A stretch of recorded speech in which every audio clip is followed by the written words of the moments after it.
الآه نشعر أننا شركاء حقيقيون مع هذه المقاومة شراكة الجهاد والأخوة.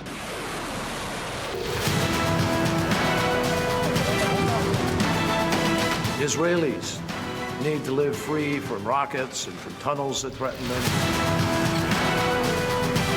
يجب أن يسعى جميعا لإنهاء هذا النزاع.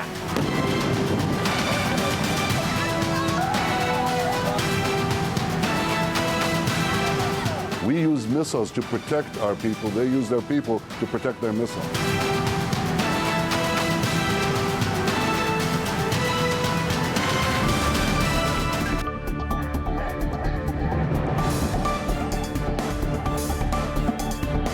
Bonjour à tous, bon réveil, ravi de vous retrouver. Nous sommes le lundi 28 juillet, nous sommes en édition spéciale. Cela fait 21 jours, 3 semaines qu'Israël est en guerre contre le Hamas et voici ce qu'il faut retenir de l'actualité ce matin.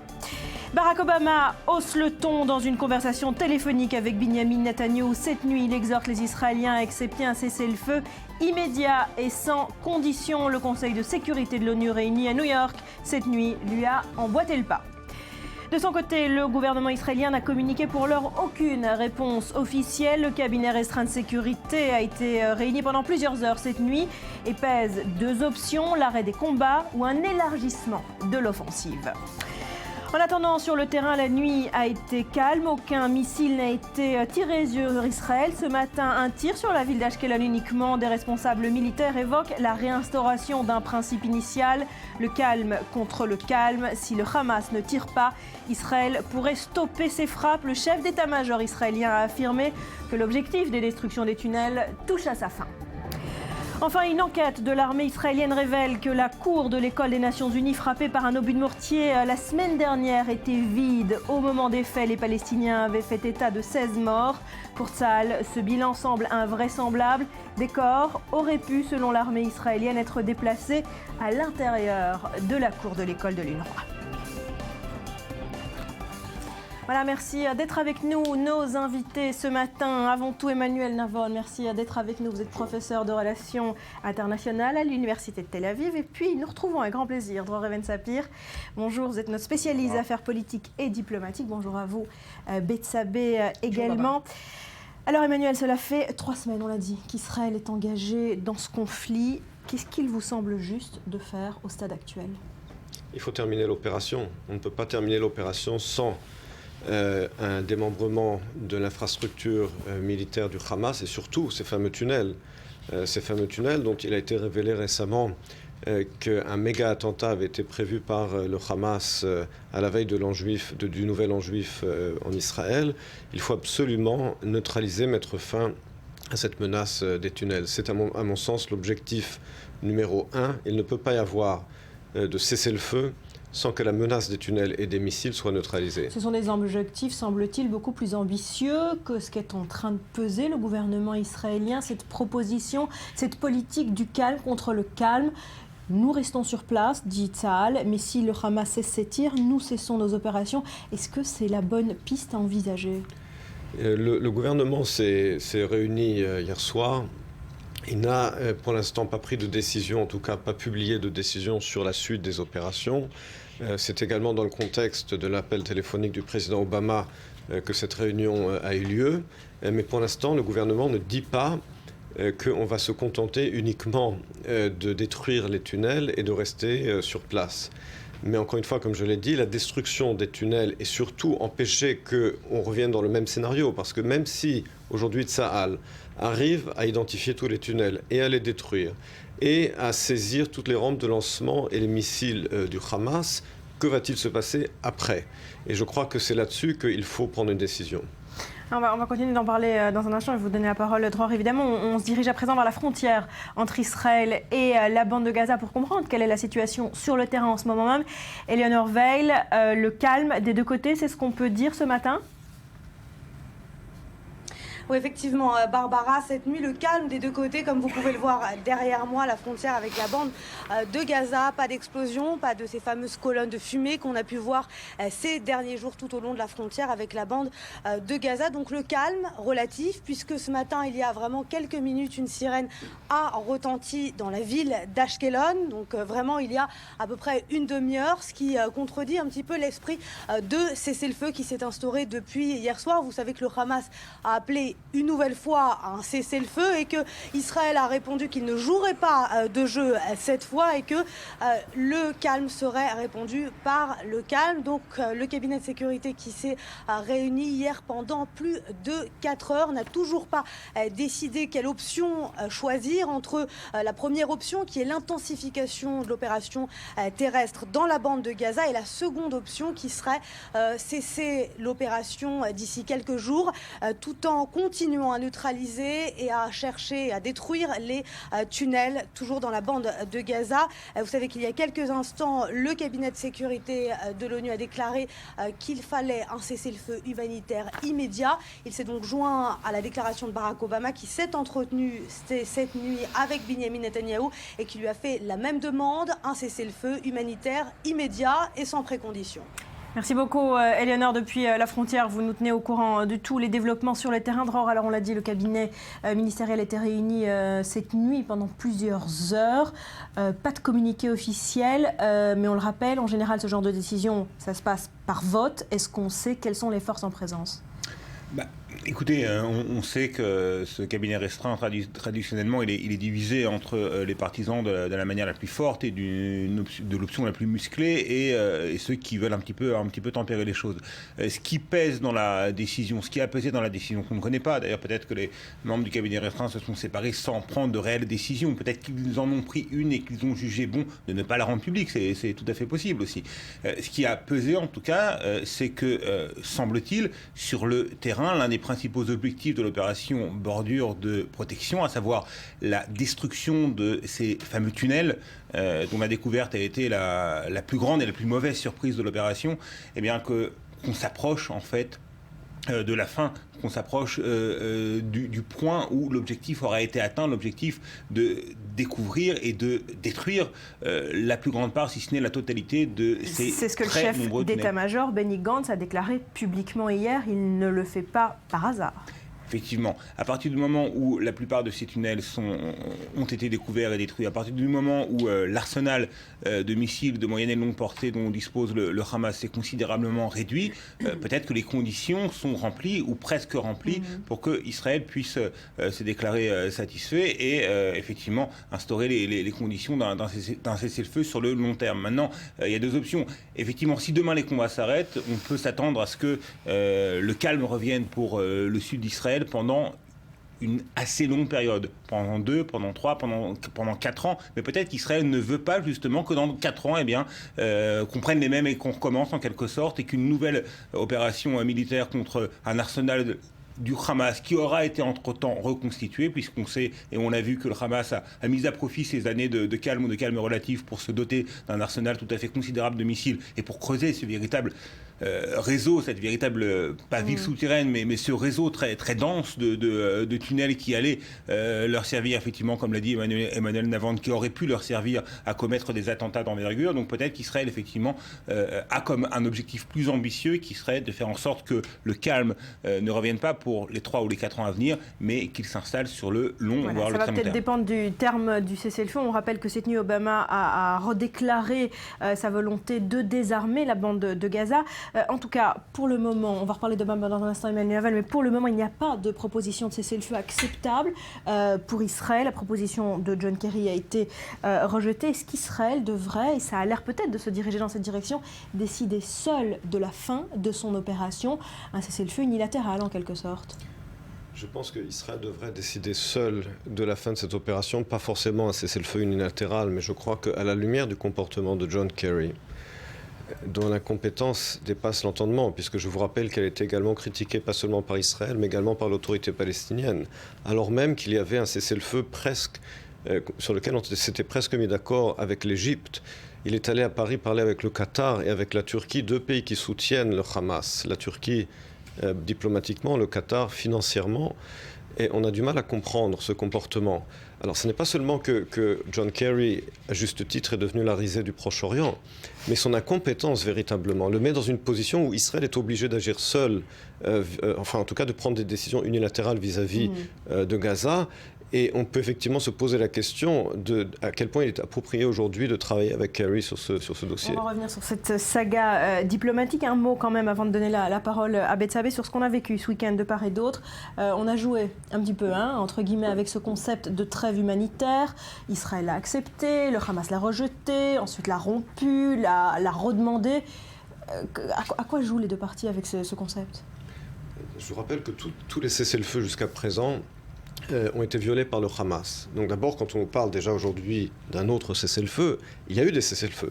Ils ont été violés par le Hamas, même par les cessez-le-feu que le Hamas lui-même a demandé. On parle de trêve humanitaire, est-ce que c'est la même chose qu'un cessez-le-feu ? C'est un jeu de mots, c'est-à-dire ce sont vraiment trêve humanitaire, cessez-le-feu. En fait, ce que cela signifie, c'est que le Hamas veut qu'Israël continue d'absorber les tirs de roquettes de Gaza, mais ne réagisse pas. C'est ça, trêve humanitaire, cessez-le-feu, c'est la même idée. Mais encore une fois, le Hamas a violé ses propres trêves humanitaires ou cessez-le-feu, et par conséquent, parler aujourd'hui d'une trêve humanitaire ou d'un cessez-le-feu immédiat, alors que même qu'on a déjà vu le scénario ces 3 dernières semaines, on a du mal à comprendre si le président Obama est sérieux lorsqu'il dit cela. Ce qui augure qu'Israël ne l'acceptera pas. Je crois qu'Israël ne doit pas l'accepter. Je ne sais pas si Israël l'acceptera, mais comme Dror l'a dit, effectivement, nous avons un cabinet de sécuritaire avec différentes positions, différentes opinions. Je suis d'opinion que le Premier ministre doit imposer sa position, se montrer très ferme vis-à-vis des États-Unis. Je veux dire qu'au vu du comportement du gouvernement Obama, Israël doit se montrer très ferme et ne pas être la victime de l'incompétence. Et l'incompétence est une interprétation généreuse du gouvernement américain. On va en parler dans un instant de ce rôle que jouent les Américains et du jugement que porte Israël sur John Kerry et Barack Obama. En attendant, on va jeter un coup d'œil à la presse ce matin. Betsabé, avec vous, vous avez pris le pouls des médias ce matin. Justement, on n'est pas très loin des États-Unis. Vous allez voir, assez représentatif, justement, le Washington Post, presque manichéen. C'est pourtant pas dans l'habitude des États-Unis. En matière de médias sur ce sujet, un conflit qui fait rage en dépit des offres de paix et un bilan humain qui continue de s'aggraver. Pendant ce temps, écrit le journal, Israël dément toute responsabilité dans l'une des attaques dites les plus choquantes de ces 20 derniers jours, écrit le Washington Post, prétendant que les soldats israéliens ne sont pas dans la mort des 16 Palestiniens tués dans l'école de l'UNRWA, donc à Beit Hanoun. Washington Post qui accuse Israël de publier comme maigre preuve que son armée n'a tué personne une vidéo dite granuleuse, je cite, montrant que ce que l'armée qualifie d'obus errants atterrissant dans la cour alors vide de l'école, et de refermer ce dossier avec la réaction directement de l'UNRWA sur place qui n'accepte pas les dites conclusions israéliennes. On a bien compris, le Washington Post ne les accepte pas non plus. Sur le plan diplomatique, Obama insiste lors d'une conversation téléphonique avec Netanyahou donc sur la nécessité d'un cessez-le-feu immédiat. Washington Post nous rapporte cette conversation. Alors côté israélien, eh bien, on a sursauté hier dans la presse, parmi d'autres Why Not, qui a dénoncé ces offres d'un cessez-le-feu inconditionnel. Hier, Haaretz avait en plus publié le projet qui aurait été proposé par Kerry ce week-end et qui devait servir de base aux négociations. Donc on rappelle qu'au-delà du fait qu'il n'y avait pas la moindre mention faite d'une démilitarisation de la bande de Gaza, le plan interdisait en plus la poursuite de la destruction des tunnels pendant une semaine de trêve humanitaire, tandis que du côté du Hamas, eh bien, les demandes étaient toutes satisfaites entre levée du blocus, paiement des salaires, etc. Alors les États-Unis qui ce matin se dédouanent dans la presse israélienne une fois de plus, Ynet donne la parole à un responsable américain qui explique qu'en fait le projet de cessez-le-feu tel qu'il a été repris par la presse en fait est inexact et injurieux, même en gros ce n'est qu'un brouillon et il ne faut pas se vexer pour si peu. Alors on va en reparler dans un instant à Gaza en attendant. Le bilan s'est encore alourdi, le seuil des 1000 morts a été dépassé. Exactement, je vous propose de jeter un œil sur ce reportage du Figaro à Gaza où c'est la désolation qui règne en dépit de la fête de l'Aïd al-Fitr qui marque la fin du Ramadan. La fête est aujourd'hui, ce lundi. Cette année, les gens n'ont pas le cœur à faire la fête, explique le journaliste. Les quartiers sont ravagés, la population est médusée par les destructions et pourtant cette population gazaoui, elle Elle en a vu d'autres, nous explique le journaliste. Pas de trêve sur le terrain. Hier, en dépit de l'annonce d'un cessez-le-feu par le Hamas, on le rappelle, qui devait se tenir à partir de 14h, eh bien, les roquettes du Hamas et les bombardements israéliens ont repris de plus belle avec, je cite, en milieu d'après-midi, un Benjamin Netanyahou qui accusait d'ailleurs le Hamas de violer sa propre trêve. Alors, il n'était pas le seul à accuser le Hamas de violer sa trêve. Pour ma part, j'ai entendu plusieurs sirènes à travers Israël, non seulement à 13h59, mais aussi à 14h03, 14h09, etc. Donc, Benjamin Netanyahou n'a pas eu d'hallucination. Or, il a fallu 1 heure ou plus à Israël pour qu'elle riposte finalement. Le Figaro nous explique que sur place, le soutien au Hamas serait plus fort que jamais, encore plus fort qu'avant, avec cette chute de l'article, citation, l'occupation israélienne, en poursuivant cette guerre cruelle et meurtrière, est en train de façonner la prochaine génération de militants palestiniens, non pas terroristes mais militants. Ils n'oublieront jamais les destructions dont ils sont actuellement témoins. C'est signé qui ? C'est signé Khalil Nofal. Il est responsable du dialogue entre factions palestiniennes au sein du Hamas. Emmanuel Navon, un mot sur cette situation à Gaza. On l'a dit, le seuil des 1000 morts a été dépassé. On parle de plus de 100 000 déplacés, des dégâts considérables. La pression internationale va aller en s'augmentant. C'est un seuil symbolique, une ligne rouge en quelque sorte. C'est un seuil symbolique, sauf que ces chiffres sont fournis par qui ? Par le Hamas. Vous les remettez en cause ? Bien entendu. Qui les a vérifiés ? Est-ce qu'on sait exactement quel est le nombre de victimes ? On vient de parler de cet incident dans l'école de l'UNRWA. Il y a différentes versions. On sait très bien que les Palestiniens sont experts pour manipuler la presse internationale. On se souvient encore du soi-disant massacre de Jenin. Il n'y a pas de moyen de vérifier aujourd'hui le nombre exact de victimes, de savoir quelle est la proportion de civils, quelle est la proportion de terroristes. Et par conséquent, bien entendu qu'il y a des victimes. Mais sur le chiffre lui-même, ce chiffre est fourni par les Palestiniens, ne l'oublions pas, qui ont intérêt à gonfler le chiffre. Il y a plusieurs centaines de morts, c'est une évidence. Il est normal qu'à un moment donné, le monde dise stop. Écoutez, dire stop, pour dire quoi ? Pour dire quelle est ensuite la suite de l'opération ? Bien entendu que toutes les victimes civiles sont des tragédies. Mais la question est de savoir, encore une fois, pourquoi il y a ces victimes. On ne peut pas oublier le contexte du Hamas, encore une fois, qui utilise les gens comme les civils, comme des boucliers humains qui leur disent de rester dans leur maison lorsque Tsahal les prévient et leur dit de quitter. Donc encore une fois, oui, il y a des victimes civiles, ce qui est une tragédie. De la même manière qu'il y a des victimes civiles, il y en avait en Afghanistan, même beaucoup plus. Lorsque les États-Unis nous disent de faire attention, nous faisons plus attention que eux en Afghanistan. Et encore une fois, il y a cette politique cynique du Hamas d'utiliser les civils comme des boucliers humains, et on ne peut pas empêcher Israël de se défendre et de mettre fin à la menace des tunnels uniquement parce que le Hamas est cruel et cynique. Il ne faut pas oublier, au bout du compte, qui est responsable de ces victimes. Bétabé, on termine cette revue de presse avec cette info que vous avez dénichée sur l'antisémitisme en Europe qui se poursuit, pas seulement en France. Oui, j'ai pas cherché très loin. L'Independent assiste à une explosion des attaques antisémites au Royaume-Uni, en parallèle au conflit qui se déroule au Moyen-Orient, entre jets de pierre sur les synagogues et autres hashtags nazis sur les réseaux sociaux, comme par exemple ce Hitler did nothing wrong. Vous traduirez facilement Hitler n'a rien fait de mal, même si, selon l'Independent, on est encore loin de la violence française. Et pourtant, ce mois-ci, toujours au Royaume-Uni, plus de 100 incidents, c'est comme ça qu'ils sont qualifiés, à caractère antisémite auraient été relevés par le Sunday Times. Des adolescents ont notamment violemment agressé un rabbin près d'une école juive. Ça s'est passé à Gateshead. À Greater Manchester, un groupe aurait conduit à travers le quartier juif à bord de plusieurs voitures. Ils ont jeté sur les passants des canettes, des œufs en criant des formules à la gloire de Hitler. Et en France, justement, Le Monde nous explique qu'il n'y a pas qu'à Paris qu'on manifeste, mais on s'est énervé hier à Marseille aussi. Cette fois-ci, c'était une manifestation pro-israélienne. Ça arrive, elle a été rapportée par le quotidien français avec plusieurs adjoints au maire de Marseille qui ont même pris part au rassemblement. On notera notamment Yves Morenne, qui est le maire du 6e et 8e arrondissement de Marseille, qui a déclaré à la tribune être venu, je cite, en ami d'Israël, car, je cite toujours, n'importe quel État attaqué a le droit et le devoir de se défendre. Ça reprend les propos, vos propos, Emmanuel Navon. Voilà pour cette manif à Marseille. Alors revenons sur l'information de cette matinée. Barack Obama a donc une conversation téléphonique assez houleuse avec Benjamin Netanyahou cette nuit, où il a appelé Israël à accepter immédiatement et sans condition un cessez-le-feu, une trêve humanitaire qui devrait se transformer en cessez-le-feu définitif. Emmanuel Lavonne, ça devait bien finir par arriver, ce genre de conversation. Je ne suis pas sûr. Pourquoi cela devait finir par arriver? Surtout ce que demande le président Obama, surtout lorsqu'on sait, malgré les démentis du State Department, que Kerry finalement a proposé un accord de cessez-le-feu dans lequel il n'y avait aucune garantie sécuritaire pour Israël, aucune mention sur les tunnels, et qui traitait le Hamas comme une partie légitime dans ce conflit. Obama a soutenu en tout cas publiquement dans cette conversation et dans le communiqué de la Maison-Blanche son secrétaire d'État. Il a un devoir de solidarité vis-à-vis de son secrétaire d'État.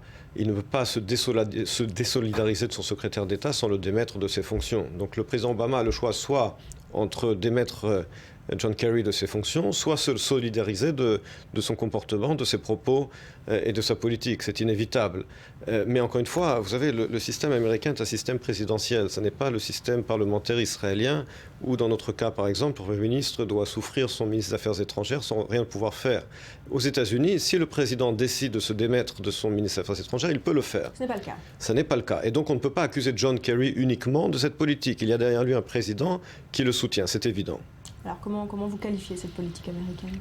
D'incompétente et de naïve, surtout parce que je crois que ce qui est inquiétant dans cette politique, c'est, comme je l'ai dit tout à l'heure, qu'aujourd'hui les États-Unis finalement traitent leurs ennemis mieux que leurs alliés. C'est ça aujourd'hui la bottom line. C'est-à-dire que les États-Unis aujourd'hui cherchent la coopération de la Turquie, qui est certes membre de l'OTAN, mais qui a une politique pro-iranienne, du Qatar. Le Qatar est le pays qui finance le Hamas. Les millions de dollars qui ont été fournis par le Qatar au Hamas, ce sont ces millions de dollars qui ont été utilisés pas pour produire de l'électricité que Israël fournit. Le Hamas ne pouvait pas produire de l'électricité ces 10 dernières années, pour construire des tunnels, pas pour bâtir des écoles ou des hôpitaux, pour acheter des armes qui ont été transférées par le biais de la péninsule du Sinaï. Et je vous rappelle que le chef du FPLP l'a dit hier, il y avait une coopération, il l'a révélé à la télévision Al-Mana, entre le Hamas, le Hezbollah et l'Iran pour faire passer des armes vers la bande de Gaza. Donc c'est ça aujourd'hui la situation. Et le fait que les États-Unis, au lieu de tenir une ligne très claire en disant il y a d'un côté des pays comme Israël, l'Égypte et la Jordanie, avec lesquels nous pouvons coopérer pour lutter contre l'islamisme radical. Non, ils font une espèce de... Ils essaient d'effacer cette ligne de séparation entre différents camps au Proche-Orient. C'est une politique qui est contre-productrice, qui est dangereuse. Et là, je pense qu'Israël devrait tenir tête de façon très ferme au gouvernement Obama. Plus que de brouiller les lignes, cette séparation des deux camps, Israël a accusé les Américains de tourner le dos au camp israélien et de s'être tourné vers le camp du Hamas et du Qatar. Dror, faisons un peu d'ordre. Que disait cette proposition de John Kerry qu'Israël a rejetée unanimement ? Qu'Israël effectivement a rejeté, mais qui a été très mal accueilli aussi par d'autres partenaires régionaux, comme Emmanuel Lavonne l'a évoqué, par l'autorité palestinienne, par exemple.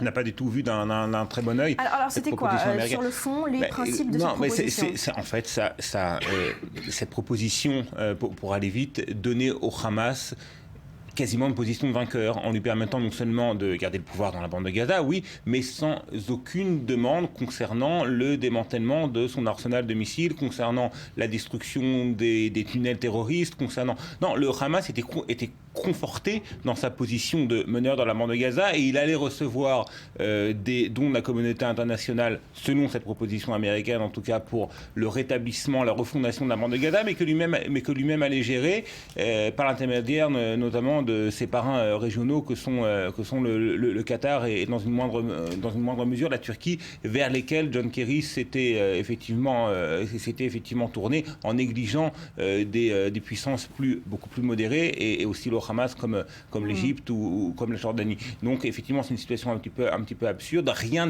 n'aurait été demandé au Hamas si cette proposition américaine avait été suivie des faits. Rien concernant les exigences sécuritaires d'Israël, et au contraire le Hamas se trouvait encore une fois conforté dans sa position de leader incontesté de la bande de Gaza. Donc par conséquent, on comprend mal la logique de cette proposition de John Kerry. Et j'ai encore en mémoire un éditorial paru hier dans le Haaretz qui qui est pas, on sait, la tribune de la droite israélienne, ni un journal particulièrement tendre envers Benjamin Netanyahou. L'éditorial du correspondant diplomatique de Haaretz, Barak Ravid, était d'une cruauté dans les termes absolument inédites contre John Kerry et contre effectivement la maladresse de la diplomatie américaine. C'est de la maladresse ou John Kerry a volontairement voulu planter un couteau dans le dos d'Israël? D'abord, je voudrais rebondir sur ce qu'a dit Dror, effectivement, l'article de Haaretz, qui en général ne mâche pas ses mots sur le gouvernement israélien et qui ne trouve jamais rien à redire contre l'administration Obama, a effectivement écrit un article très dur sur Kerry.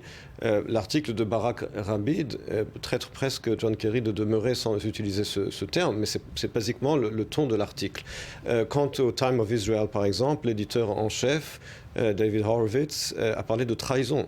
Il a écrit un article qui s'appelle « John Kerry, la trahison ». On note que les ministres du gouvernement, même les plus modérés, qui soutiennent cette alliance avec les États-Unis, ont utilisé des mots très durs aussi à l'égard de John Kerry.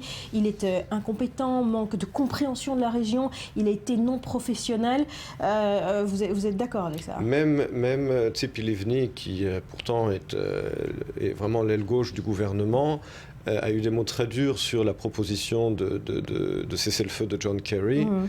Il y a là un véritable problème de crédibilité, je pense, de la diplomatie américaine, quelle que soit la véritable raison de ce comportement. Qu'il s'agisse d'incompétence, de naïveté, de trahison, peu importe. Mais au bout du compte, il y a là une politique qui, encore une fois, ne fait plus la distinction entre les alliés des États-Unis et leurs ennemis dans la région. Et finalement, les pays de la région se disent que plus on est offensif vis-à-vis des États-Unis, plus on a leur soutien. C'est un peu le message qu'ils lancent. C'est-à-dire que le Qatar qui finance le Hamas est invité à Paris. L'Iran qui construit un arsenal nucléaire, les États-Unis négocient avec eux depuis 5 ans. Mais les pays qui sont censés être les alliés des États-Unis comme Israël et l'Égypte, la Jordanie et même l'autorité palestinienne. Exactement, eux, en revanche, sont mis de côté. Donc cela envoie un message vraiment très étrange à la région. Alors, allez-y, Dror. Oui, on a tout de même l'impression, lorsqu'on observe à la loupe les dernières déclarations de Barack Obama, que l'administration américaine a compris en quelque sorte que John Kerry avait commis bévue sur bévue et qu'il y avait par exemple en tout cas, si je ne pense pas me tromper en disant qu'il y avait dans les dernières déclarations de la Maison-Blanche et de la présidence américaine un retour à l'initiative égyptienne concernant un cessez-le-feu, une initiative égyptienne beaucoup plus sérieuse et beaucoup plus crédible que celle de John Kerry. Voilà, en attendant, tant les Égyptiens que l'autorité palestinienne n'a pas apprécié non plus cette proposition et ce comportement américain. On en reparle juste après une petite pause. Vous restez avec nous. Merci beaucoup, Betsabé. On se retrouve dans 2 petites minutes. Ne bougez pas.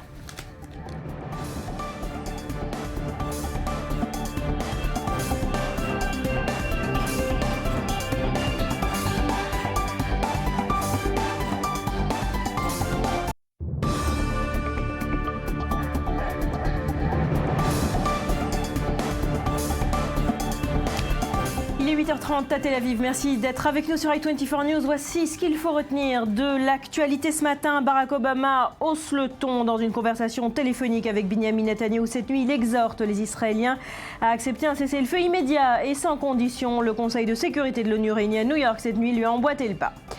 De son côté, le gouvernement israélien n'a communiqué aucune réponse officielle. Le cabinet de restreint de sécurité réuni pendant plusieurs heures cette nuit a pesé 2 options, l'arrêt des combats ou l'élargissement de l'offensive. En attendant, sur le terrain, la nuit a été calme. Aucun missile n'a été tiré sur Israël depuis minuit. Ce matin, un seul tir sur la ville d'Ashkelon. Des responsables militaires évoquent la réinstauration d'un principe initial, le calme contre le calme. Si le Hamas ne tire pas, Israël pourrait stopper ses frappes. Le chef d'état-major affirme, lui, que l'objectif de destruction des tunnels touche à sa fin. Enfin, une enquête de l'armée israélienne révèle que la cour de l'école des Nations Unies frappée par un obus de mortier la semaine dernière était vide au moment des faits. Les Palestiniens avaient fait état de 15 morts pour Tsahal. Ce bilan semble invraisemblable. Des corps auraient pu, selon l'armée israélienne, être déplacés à l'intérieur de la cour. Voilà pour l'essentiel de l'information à retenir et on se tourne précisément dans la ville d'Ashkelon où on retrouve Leslie Rezoug. Leslie, vous pouvez nous confirmer que la nuit et la matinée est plutôt calme dans le sud d'Israël? Oui, une nuit plutôt calme, comme vous l'avez dit, mais malgré tout, ce matin, il y a 1 heure à peine, un premier tir de roquette a éclaté ici à Ashkelon, à quelques encablures de l'hôpital Barzilai, où je me trouve actuellement. Alors, une explosion soudaine qui fait suite à plus ou moins une trêve, une nuit calme, 12 heures sans roquettes ici dans le sud d'Israël. Mais ce matin, donc, comme je vous le disais, une explosion à l'hôpital de Barzilai. Les soldats sont toujours en observation. Ils seraient pour le moment 36 à être soignés ici. Des soldats de Tzal qui ont été blessés au cours de combats dans Gaza. 7 sont dans un état plus ou moins grave. Et pour les autres, c'est donc la guérison qui est en train de se produire actuellement. Selon le porte-parole de l'armée israélienne, les soldats sont donc en bon état. Ils devraient se rétablir au plus vite. Mais malgré tout, on ne sait pas si d'autres soldats pourraient arriver aujourd'hui ici à l'hôpital de Barzilai. Merci beaucoup Leslie. On rappelle que le bilan côté israélien est de 43 soldats tombés au combat. Nous a rejoint sur le plateau Jacques Neria. Bonjour, oui, merci d'être avec nous, ancien officier des renseignements militaires israéliens. Alors, depuis minuit, aucun tir, sauf un ce matin sur la ville d'Ashkelon. Comment interpréter ce calme ? Écoutez, tous sont sous l'impression, je dirais, de la dernière boutade d'Obama. Donc on attend pour voir la réaction du gouvernement israélien. Si le gouvernement israélien refuse les conditions posées par Obama qui ne sont pas des conditions, c'est un diktat finalement. Et si jamais on passe outre, donc je dirais que là nous sommes dans un état de crise avec les États-Unis, ce qui va légitimer du point de vue palestinien, du point de vue du Hamas, la continuation des tirs sur nous. Alors, dans cette situation bizarre où nous sommes acculés aujourd'hui, je dirais qu'il faut profiter du maximum, le maximum. Essayer en fait de continuer le travail sur les tunnels, terminer la destruction des tunnels, ça prendra encore quelques jours. Nous sommes à un rythme de 2-3 tunnels par jour, il y en a encore une quinzaine. Donc, et puis il y a quand même quelque chose. Si on fait le compte, ça fait plus d'une semaine. Tout à fait, tout à fait. Vous connaissez vos mathématiques là, c'est très bien. Ce qu'il y a de positif dans toute cette affaire-là, c'est qu'il y a un gel sur les positions. Donc Tzahal ne se retire pas, il n'y a pas de retrait des troupes. Mais n'avance pas non plus. N'avance pas non plus. Donc d'un côté, nous sommes victimes, je dirais, d'un arrêt total des opérations, d'attaque. De l'autre côté, nous sommes sur la défensive, en train de terminer ce que nous pouvons terminer. Alors justement, on va essayer de comprendre et de décrypter la situation par le biais de l'opération militaire elle-même. Quels objectifs ont été atteints? Comment Tzahal doit s'y prendre désormais? Rappel des faits, signé Maxime Pérez. Trêve humanitaire ou pas, l'armée israélienne ne chôme pas dans la bande de Gaza. Comme le prouvent ces images diffusées samedi soir, des accrochages continuent d'éclater de façon sporadique. Une situation provoquée par l'absence de directives claires entre cessez-le-feu et poursuite des combats. Chaque temps mort oblige les soldats à redoubler de vigilance. Face à eux, les groupes armés palestiniens peuvent à tout moment mener des embuscades. Dans les zones sous son contrôle, les unités de l'infanterie et du génie militaire sont à pied d'œuvre. Elles continuent de passer au peigne fin le moindre centimètre de terre, la moindre maison qui pourrait avoir été piégée par le Hamas, comme ici, dans le sud de la bande de Gaza.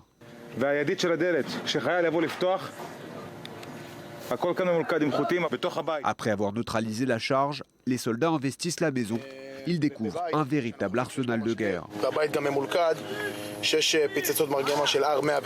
Dans le même temps, l'armée israélienne poursuit son principal objectif, la destruction des tunnels, comme celui-ci utilisé par des Palestiniens pour tirer des roquettes anti-chars.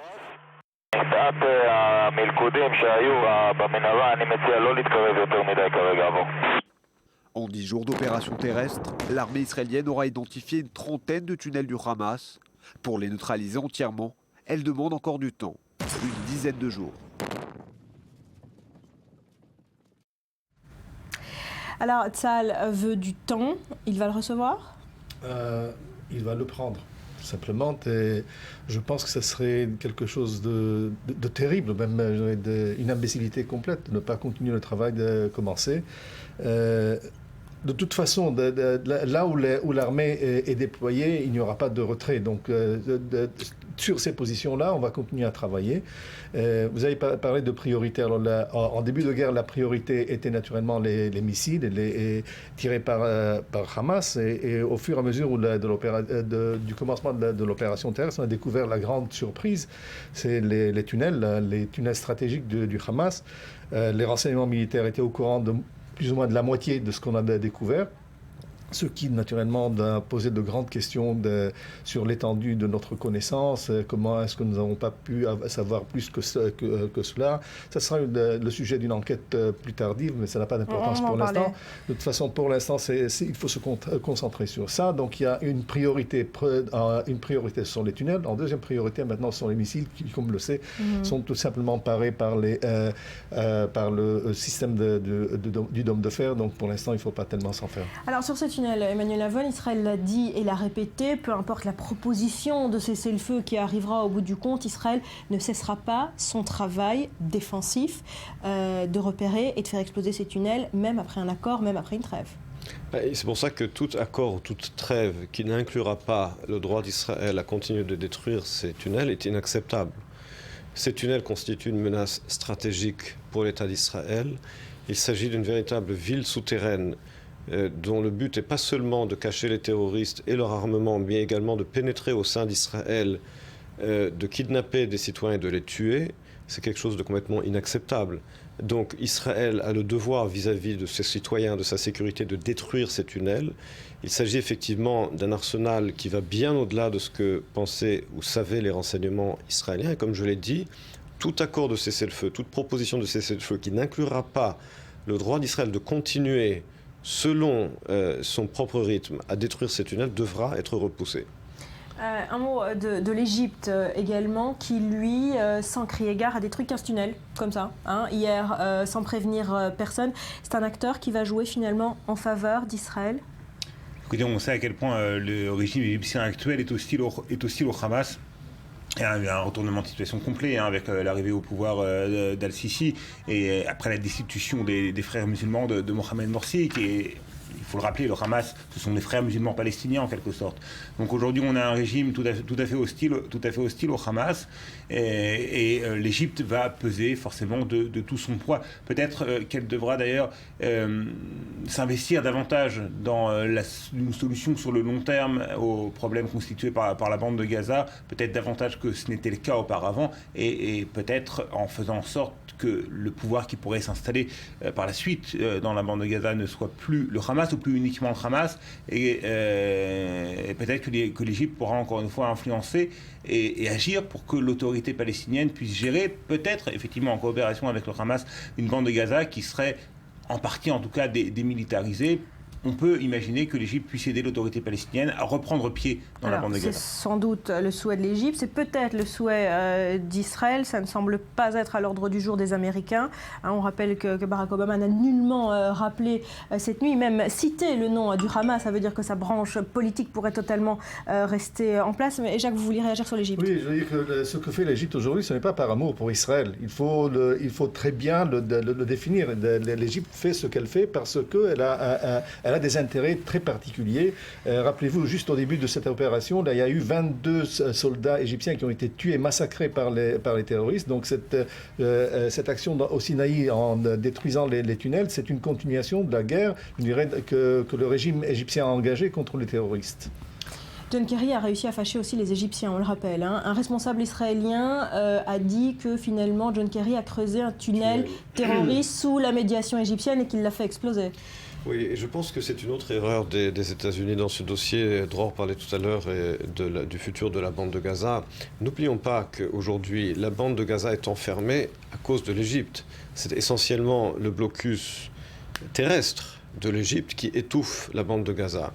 Et on ne peut pas envisager le futur de la bande de Gaza sans envisager le futur de ses relations avec l'Égypte. Et c'est là encore que l'administration Obama commet une erreur grave. Pourquoi? Parce que comme l'a dit Jacques Neria, c'est vrai, l'Égypte de Al-Sisi et le Hamas ont des relations d'ennemis finalement.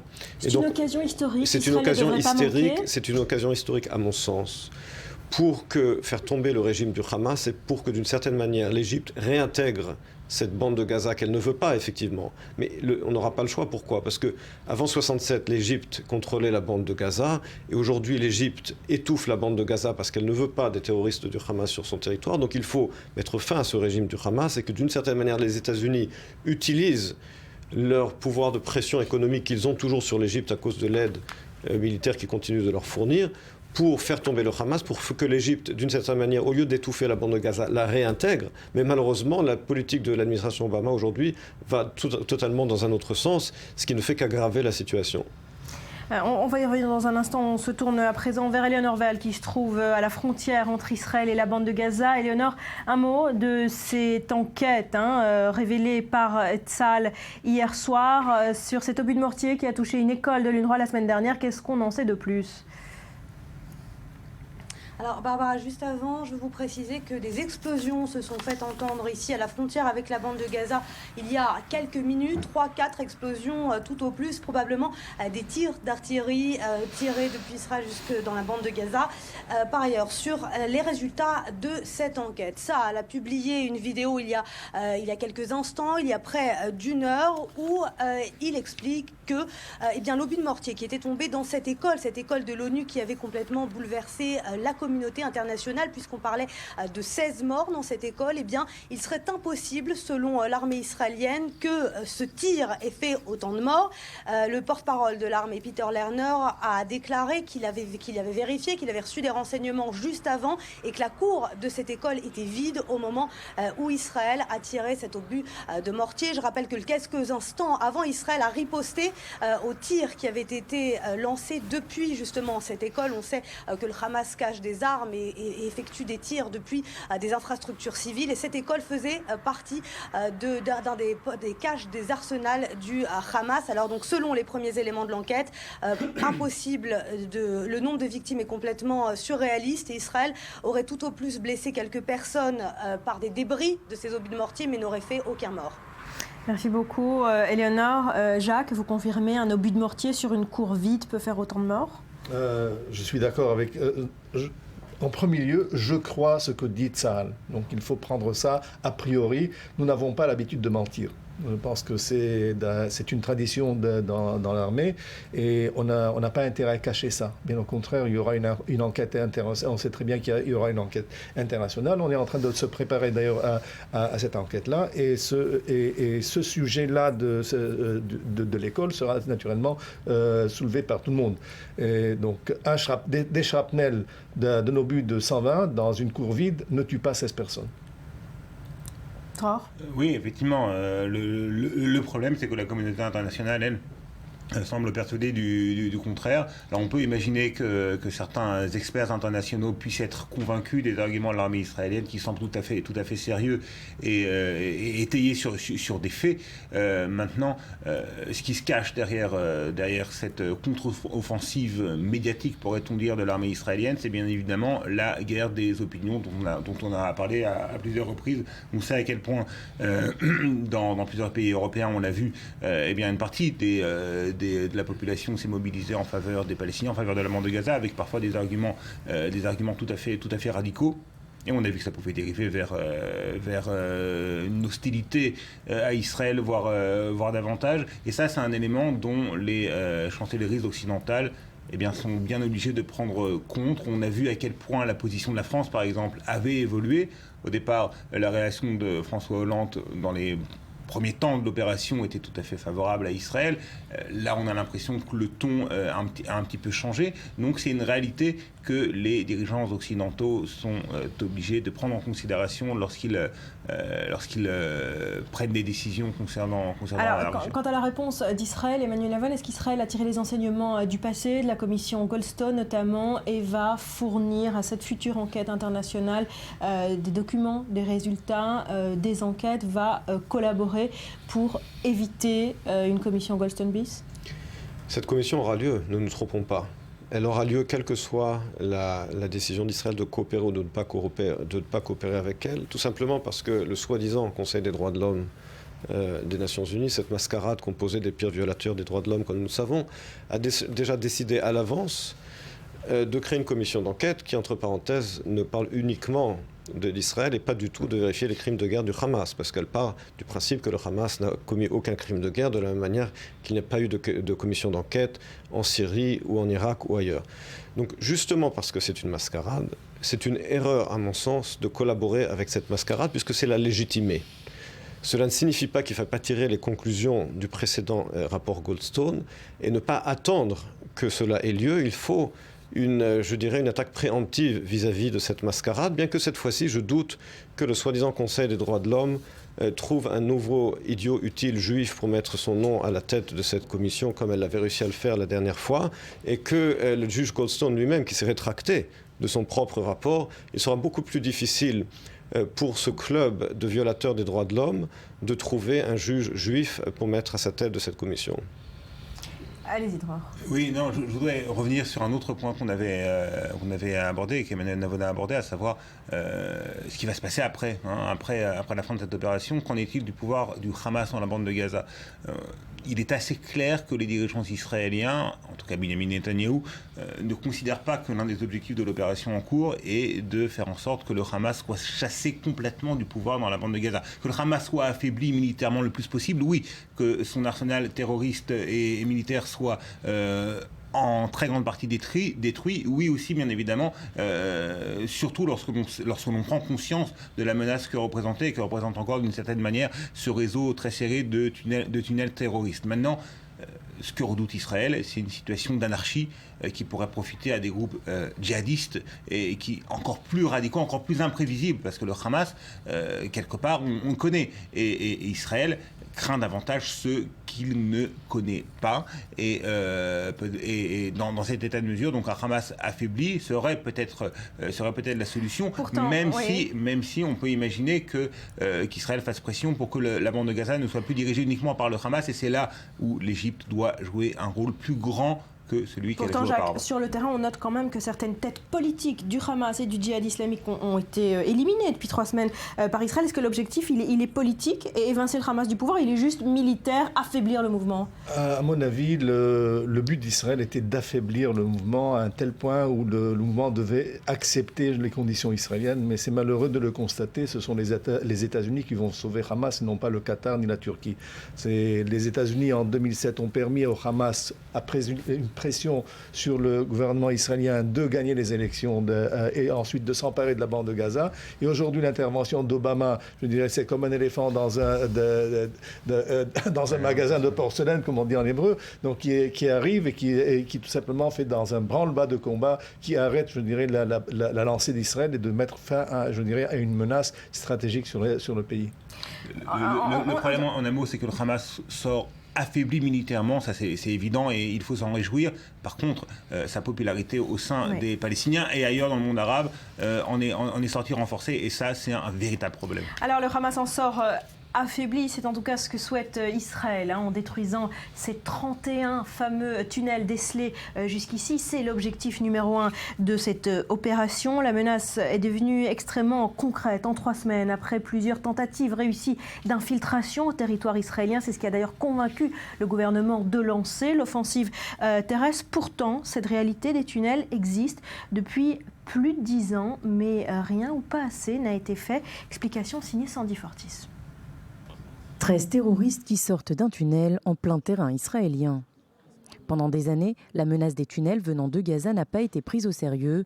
Nombreux sont ceux qui ne comprenaient pas le danger qu'ils représentaient. Aujourd'hui, la donne a changé. Les tunnels sont devenus un problème que nul ne peut ignorer. Ce qui nous a surpris, c'est la quantité, la profondeur et la longueur des tunnels. Et surtout de voir que des terroristes arrivent par ces tunnels à atteindre des villages israéliens. Dès le début des années 90, les terroristes commencent à creuser des tunnels. Au départ, ce n'étaient que d'étroits couloirs par lesquels transitaient des enfants pour le trafic de cigarettes.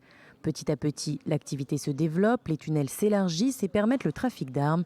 Puis, un réel labyrinthe souterrain se crée sous la bande de Gaza. Pendant tout ce temps, Tsahal savait, mais les hauts gradés ont sous-estimé l'utilité et la dangerosité de ces passages creusés sous leurs pieds. J'ai envoyé une lettre au ministre de la Défense de l'époque pour lui dire qu'on savait comment détecter les tunnels alors que les terroristes les creusaient. Ils nous ont demandé de leur faire une démonstration. mais ils n'ont envoyé qu'un commandant pour y assister. Ils ne pensaient pas que c'était une menace aussi sérieuse. Au fil du temps, Tsahal commence à se rendre compte que les tunnels représentent un certain danger. Il tente donc d'empêcher les terroristes de les creuser en inondant les galeries trouvées. Mais le Hamas persiste et creuse plus profondément. Ce n'est qu'en 2006, après l'enlèvement du soldat Gilad Shalit emmené de force à Gaza par ces tunnels, que l'armée prend conscience de la réelle menace souterraine. Elle tente alors de trouver une technologie pour détecter les tunnels, mais toutes les pistes se transforment en échec. Aujourd'hui, on parle de 10 km de chemin souterrain allant de maison en maison, passant sous les frontières égyptiennes et israéliennes. Cette année, au moins 3 des tunnels découverts vont jusqu'à 300 mètres à l'intérieur du territoire israélien, soit plus de 2 km creusés à 25 mètres de profondeur. Désormais, Tsahal met tout en œuvre pour trouver un moyen de les détecter. L'objectif est de créer un scanner géant capable de dire une activité est en cours ici, les terroristes se cachent ici. Une technologie qui nous permet de faire comme le dôme de fer, faire exploser les missiles envoyés. Mais on n'en est pas encore là. 14 ans après la découverte du premier tunnel, Israël n'a toujours pas développé la technologie adéquate. Et même si, selon le ministère de la Défense, de nettes avancées ont été récemment constatées dans le domaine, cette technologie n'a pas encore été testée et ne sera donc pas effective rapidement. Tsahal, qui a longtemps minimisé la menace des tunnels, a exposé les Israéliens aux terroristes du Hamas. Et si désormais elle porte une réelle attention à ce danger, ce sont de nombreuses années qui ont été perdues. La course à l'armement, qui était autrefois aérienne et spatiale, est aujourd'hui souterraine. Pourquoi ces années précieuses ont été perdues ? Écoutez, on peut accuser les renseignements militaires de beaucoup de choses, mais de dire que les renseignements ne savaient pas ce qui se passait, c'est quand même... Tout le monde savait, mais rien n'a été fait. On sait même comment tout a débuté. On sait que c'est une coopération, c'est le résultat d'une coopération entre Hamas, Hezbollah, les Nord-Coréens et l'Iran. C'est un quadriumvirat qui a tout simplement créé ce système de tunnels copié exactement. Alors pourquoi rien n'a été fait? On a essayé, on suivait ça, je dirais, et puis on peut pas. C'est une décision politique d'allumer entre guillemets un front avec le Hamas. Donc est-ce qu'on était prêt à le faire? Est-ce que au contraire on voulait continuer à vivre une sorte de farniente, laisser le Negev s'épanouir, laisser les villes, les villages frontaliers, tout ça, ou au contraire créer à chaque moment un problème? Alors on savait où étaient les tunnels, on savait que déjà depuis le cas Shalit, que ces tunnels-là avaient pénétré en territoire israélien, mais je pense qu'on n'avait pas évalué à juste titre la menace que ces tunnels pouvaient poser pour l'État d'Israël. Et là, c'est une faille du renseignement? Alors, c'est une faille naturellement. Alors, si jamais le renseignement a été au courant qu'il y avait de la moitié de la quantité, donc effectivement, donc, les sources humaines qui manquent dans la bande de Gaza, les sources technologiques qui ne sont pas assez développées, et surtout, je dirais, une certaine façon de l'armée de traiter, je dirais, certaines plaintes ou complaintes civiles, d'ignorer, de dire, écoutez, vous êtes en train d'entendre du bruit, mais c'est simplement, ce n'est pas ce que vous pensez, c'est quelque chose de géophysique, ce sont sans doute des recherches pétrolières ou gazifères ou n'importe quoi, mais ce n'est pas ça. Aujourd'hui qu'on connaît le système, on va refaire ce qu'on appelle du reverse engineering. On va voir où est-ce qu'on a commencé, où est le point de départ de cette ignorance. À partir de là, est-ce qu'on pourra trouver une technologie qui existe sans doute? Justement, on évoque ce dôme de fer des tunnels qui serait Alors, il y a une développement. technologie qui a été proposée par un colonel de réserve, Langotsky, il y a quelques années, avec un scientiste. Et il semblerait que ça serait je dirais, une des solutions. Il faudra naturellement investir dans ce système-là, investir dans d'autres systèmes technologiques. Je pense que nous ne sommes pas à bout encore de nos efforts, mais je dirais que pour la prochaine confrontation qui viendra, je suis très optimiste naturellement, on sera beaucoup plus près qu'on ne l'est aujourd'hui. Alors j'aimerais Jacques qu'on visionne ensemble peut-être une carte où on peut voir la carte de la bande de Gaza avec ces tunnels qui pénètrent à l'intérieur du territoire israélien pour comprendre l'ampleur de cette menace. Alors comme vous voyez, c'est au départ en territoire palestinien, là vous avez Al-Wafa Hospital et Tchadjaïa. Les tunnels commencent par là-bas, ils sont camouflés ou bien dans des maisons, dans des institutions, dans des hôpitaux, dans des écoles. Et de là, ils partent directement en territoire israélien. Ils sont arrivés, par exemple, du côté de Nahal Oz. On voit au bas de la carte, Nahal Oz, ils sont arrivés au réfectoire du kibbutz. Dans d'autres endroits, ils sont arrivés aux crèches d'enfants. Donc, l'idée était naturellement d'infiltrer des soldats, des combattants, des soldats, je ne dirais pas ce mot-là, Dieu ne plaise, des combattants du Hamas, des terroristes qui entreraient dans ces tunnels-là et qui sortiraient donc dans différents simultanément et créer un massacre jusqu'au moment où l'armée israélienne aurait pu réagir. On aurait eu des centaines et des centaines de morts. Et je dirais que ça serait une grande défaite du point de vue israélien. Alors on comprend bien la difficulté technologique de défense, de venir à bout de ces tunnels, de les repérer en territoire israélien. On comprend bien la difficulté militaire d'agir contre ces tunnels si on n'est pas en guerre ouvertement contre le Hamas. Mais est-ce qu'il existe une solution Des spécialistes comparent ce labyrinthe souterrain au Vietnam. Si des soldats israéliens y entrent, c'est se jeter dans la gueule du loup. Tout à fait. Écoutez, les Américains ont Iwo Jima pour se rappeler des tunnels que les Japonais avaient creusés là-bas. Ils leur avaient coûté 50 000 hommes au combat. Les Américains se rappellent du Vietnam.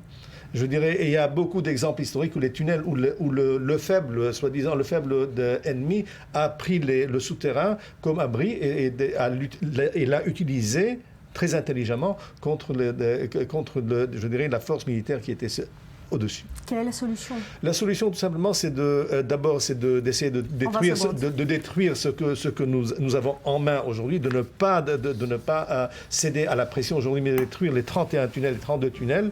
Et puis, ça nous donnera un répit de 2-3 ans. En ces 2-3 ans-là, il faudra trouver une solution technologique. Merci beaucoup à tous les trois d'avoir été avec nous. On se quitte pour un nouveau flash d'informations. Restez sur i24 News.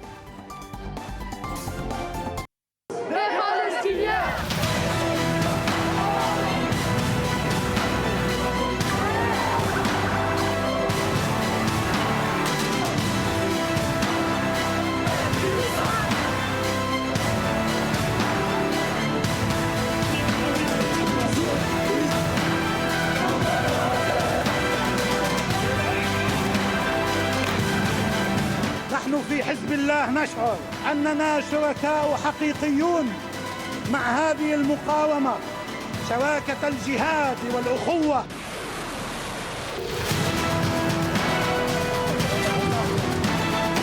The Israelis need to live free from rockets and from tunnels that threaten them.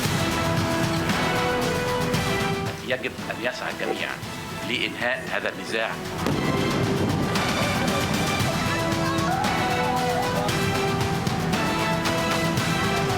We use missiles to protect our people. They use their people to protect their missiles.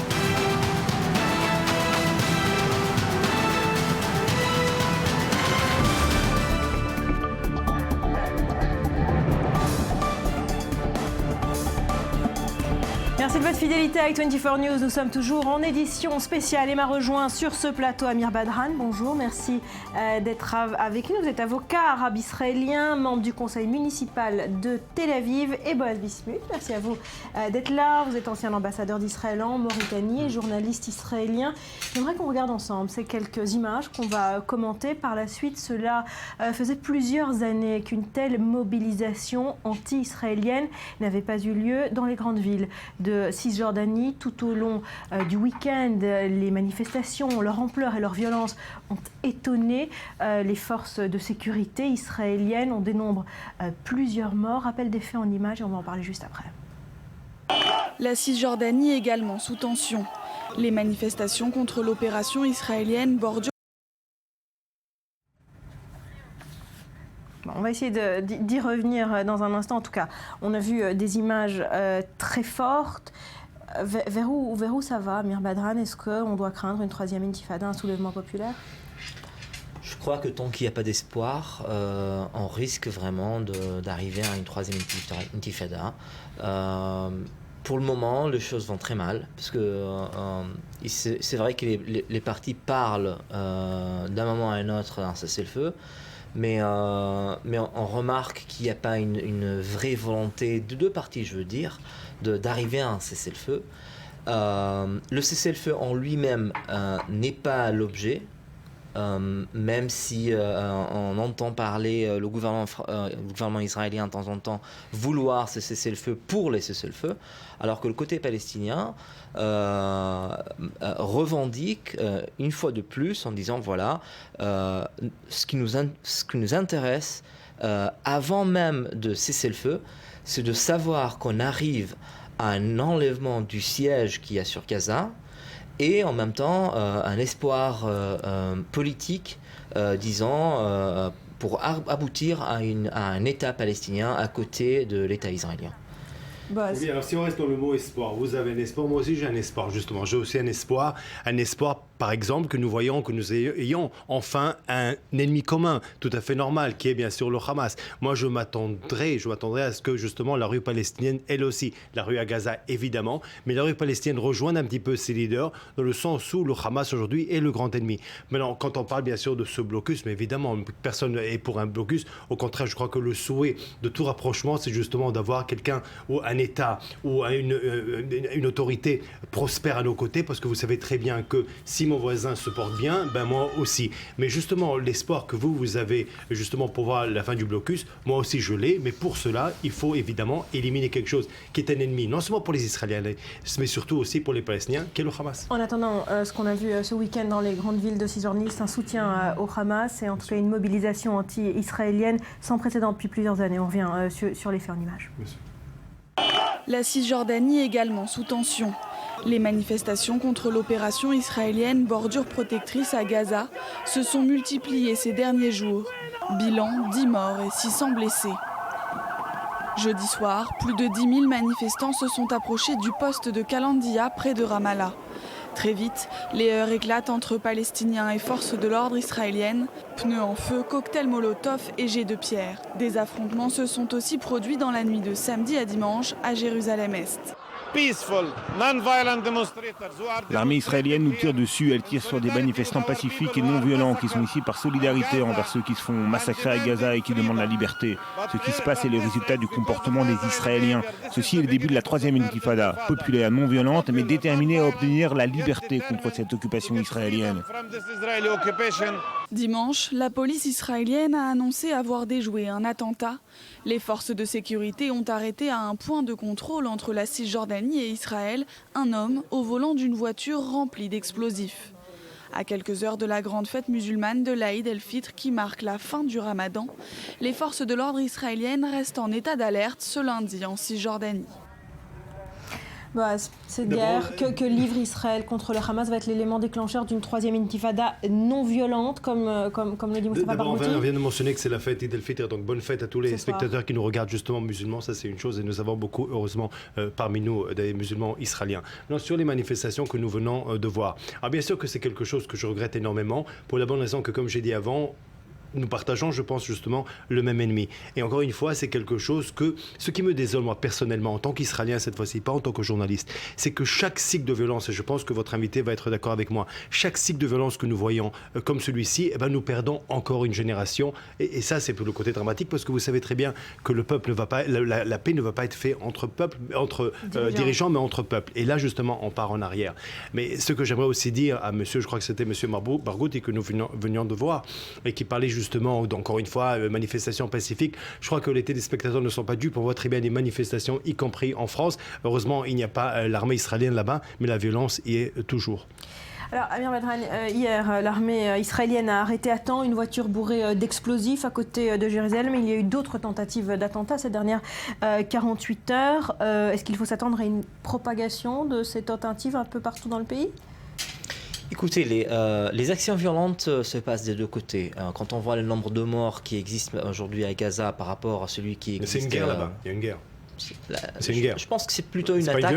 La guerre n'a jamais été pas violente. Hein. Je pense que c'est plutôt une attaque que d'une guerre quand on a une armée qui est en train d'exploser un peuple. Excusez-nous de nous défendre. Je pense que toute défense doit être aussi raisonnable et on trouve aujourd'hui que quand on a d'un côté palestinien plus de 1000 morts et plus de 6000 blessés. S'il n'y avait pas le dôme de fer et la technologie, nous aussi on aurait eu le même nombre. Il y a à peine un ou deux et c'est pas que je regrette chaque âme qui se perd. Je pense que même la scène internationale entière est en train de nier cela, et il n'y a que le gouvernement israélien qui se cache les yeux en disant je ne vois pas, je ne suis en train que riposter. C'est un peu dommage, ce qui est encore plus dommage. 5 tentatives, 5 acceptations de cessez-le-feu, 5 fois. Ce qui est un peu plus dommage, c'est que même quand il y a une voix raisonnable à l'intérieur de l'État d'Israël, que ce soit arabe ou juif, du côté gauche de la carte politique, de droite a bien accepté on essaie de les faire taire, de ne pas les écouter. Non, mais vous aussi, vous ne répondez pas à ma question. Je pose des questions. Est-ce qu'avant, non, juste une question claire, est-ce que cette opération aurait pu être évitée? On ne les laisse pas même de terminer leur phrase. Quand on leur donne l'occasion de répondre, on essaie de les couper. Et que quand on leur donne une antenne, vous l'avez depuis quelques minutes. Quand on leur donne l'antenne, on essaye de faire toute influence pour ne pas leur donner l'antenne. Et je suis pas en train de parler de moi. Mais vous avez la parole. Je suis en train de parler. Allez-y, on vous la laisse. Non, vous êtes en train de comprendre mal l'idée. Je parle des acteurs juifs du côté gauche de la carte politique qui n'osent même pas s'exprimer. Quand ils prennent position contre cette guerre, ils sont tout de suite niés, ils sont tout de suite refoulés.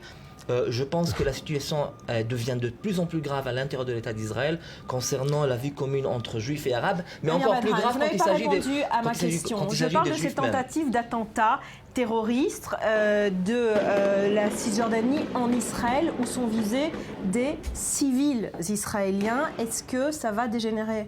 Écoutez, toute action de deux côtés aujourd'hui est en train de cibler des civils. Non, on pose une question sur ce côté, pas des deux côtés. Lorsqu'il s'agit... Non mais écoutez, si vous voulez répondre à ma place, faites-le. On va laisser la parole à Boaz. Voilà. Quand vous aurez votre tour. Voilà, j'ai mon tour. Merci beaucoup. Alors, mon tour est le suivant. C'est pourquoi est-ce que c'est pas clair? Vous parlez d'Israël et vous nous faites des leçons. Au contraire, aucune leçon. Chez nous, c'est vrai que nous avons gauche et droite. Par ailleurs, les partis de gauche, le parti travailliste, l'opposition est avec le gouvernement. Le gouvernement, vous savez, il a plusieurs voix. Sont tous, on a vu le consensus, y compris à la proposition de Kerry. Donc pas de leçons à nous donner justement. Nous avons aussi une gauche radicale. Vous êtes de la ville de Tel Aviv. Vous les avez vus manifester encore et encore. Bien que cette fois-ci, bravo, moi je suis fier pour mon pays que ces gens existent, même s'ils sont ridicules cette fois-ci. Mais je tiens à vous dire une chose. Ils ne sont pas ridicules. Je suis désolé, on ne dit pas de ridicules. C'est votre droit de le penser. Mais sauf que je vais vous dire justement quelque chose. Vous savez très bien, et bien sûr qu'il y a d'un côté énormément de morts. Bien sûr que c'est quelque chose qui nous déchire tous, que ce soit juif ou arabe. La question c'est, est-ce que vous avez l'honnêteté, désolé de nous défendre, mais est-ce que vous avez, monsieur, l'honnêteté de dire aujourd'hui devant la caméra que finalement, cette guerre aurait pu être évitée si Hamas avait dit oui au cessez-le-feu, qu'Israël a dit tout de suite oui avant l'opération terrestre. Et 5 fois pendant l'opération, Israël a dit oui. Alors monsieur, vous n'avez pas entendu les propos de monsieur le Premier ministre Benjamin Netanyahu qui disait en plein ouvert que même lorsqu'il a accepté le cessez-le-feu, en fait, il ne le voulait pas. Non mais c'est n'importe quoi. Non mais c'est incroyable. Quoi qu'il fasse, non mais regardez votre mauvaise foi. Vous n'avez même pas l'honnêteté d'écouter les réponses. Vous êtes en train de me couper parce que ce que je suis en train de dire ne vous plaît pas. Non, parce que c'est insupportable. Alors écoutez, les vérités sont telles, elles sont sur antenne, elles ont été dites Amir Badran, on va laisser la parole à chacun d'entre vous, calmement, parce qu'on a du mal à se comprendre si vous parlez. Si votre invité n'arrête pas de me couper quand je suis en train de donner des réponses. Vous avez chacun la parole. Benjamin Netanyahu a accepté, après 5 jours d'opération aérienne, un cessez-le-feu que le Hamas a refusé. Ce sont les faits. Benjamin Netanyahu a répondu à un journaliste en plein média en lui disant pourquoi est-ce que vous avez accepté le cessez-le-feu alors que vous dites qu'aujourd'hui les tunnels sont tunnels menaçants. Alors comment? Alors les tunnels étaient avant. Il a dit tel et clair, haut et fort, qu'en fait lorsqu'il a accepté ce cessez-le-feu, c'était une tactique parce qu'il savait que le Hamas ne l'accepterait pas et qu'il voulait la légitimité internationale des pays sur la scène internationale. Et ceci ne sont pas mes propos à moi, vous pouvez les voir dans les médias, ça a été diffusé dans le monde entier.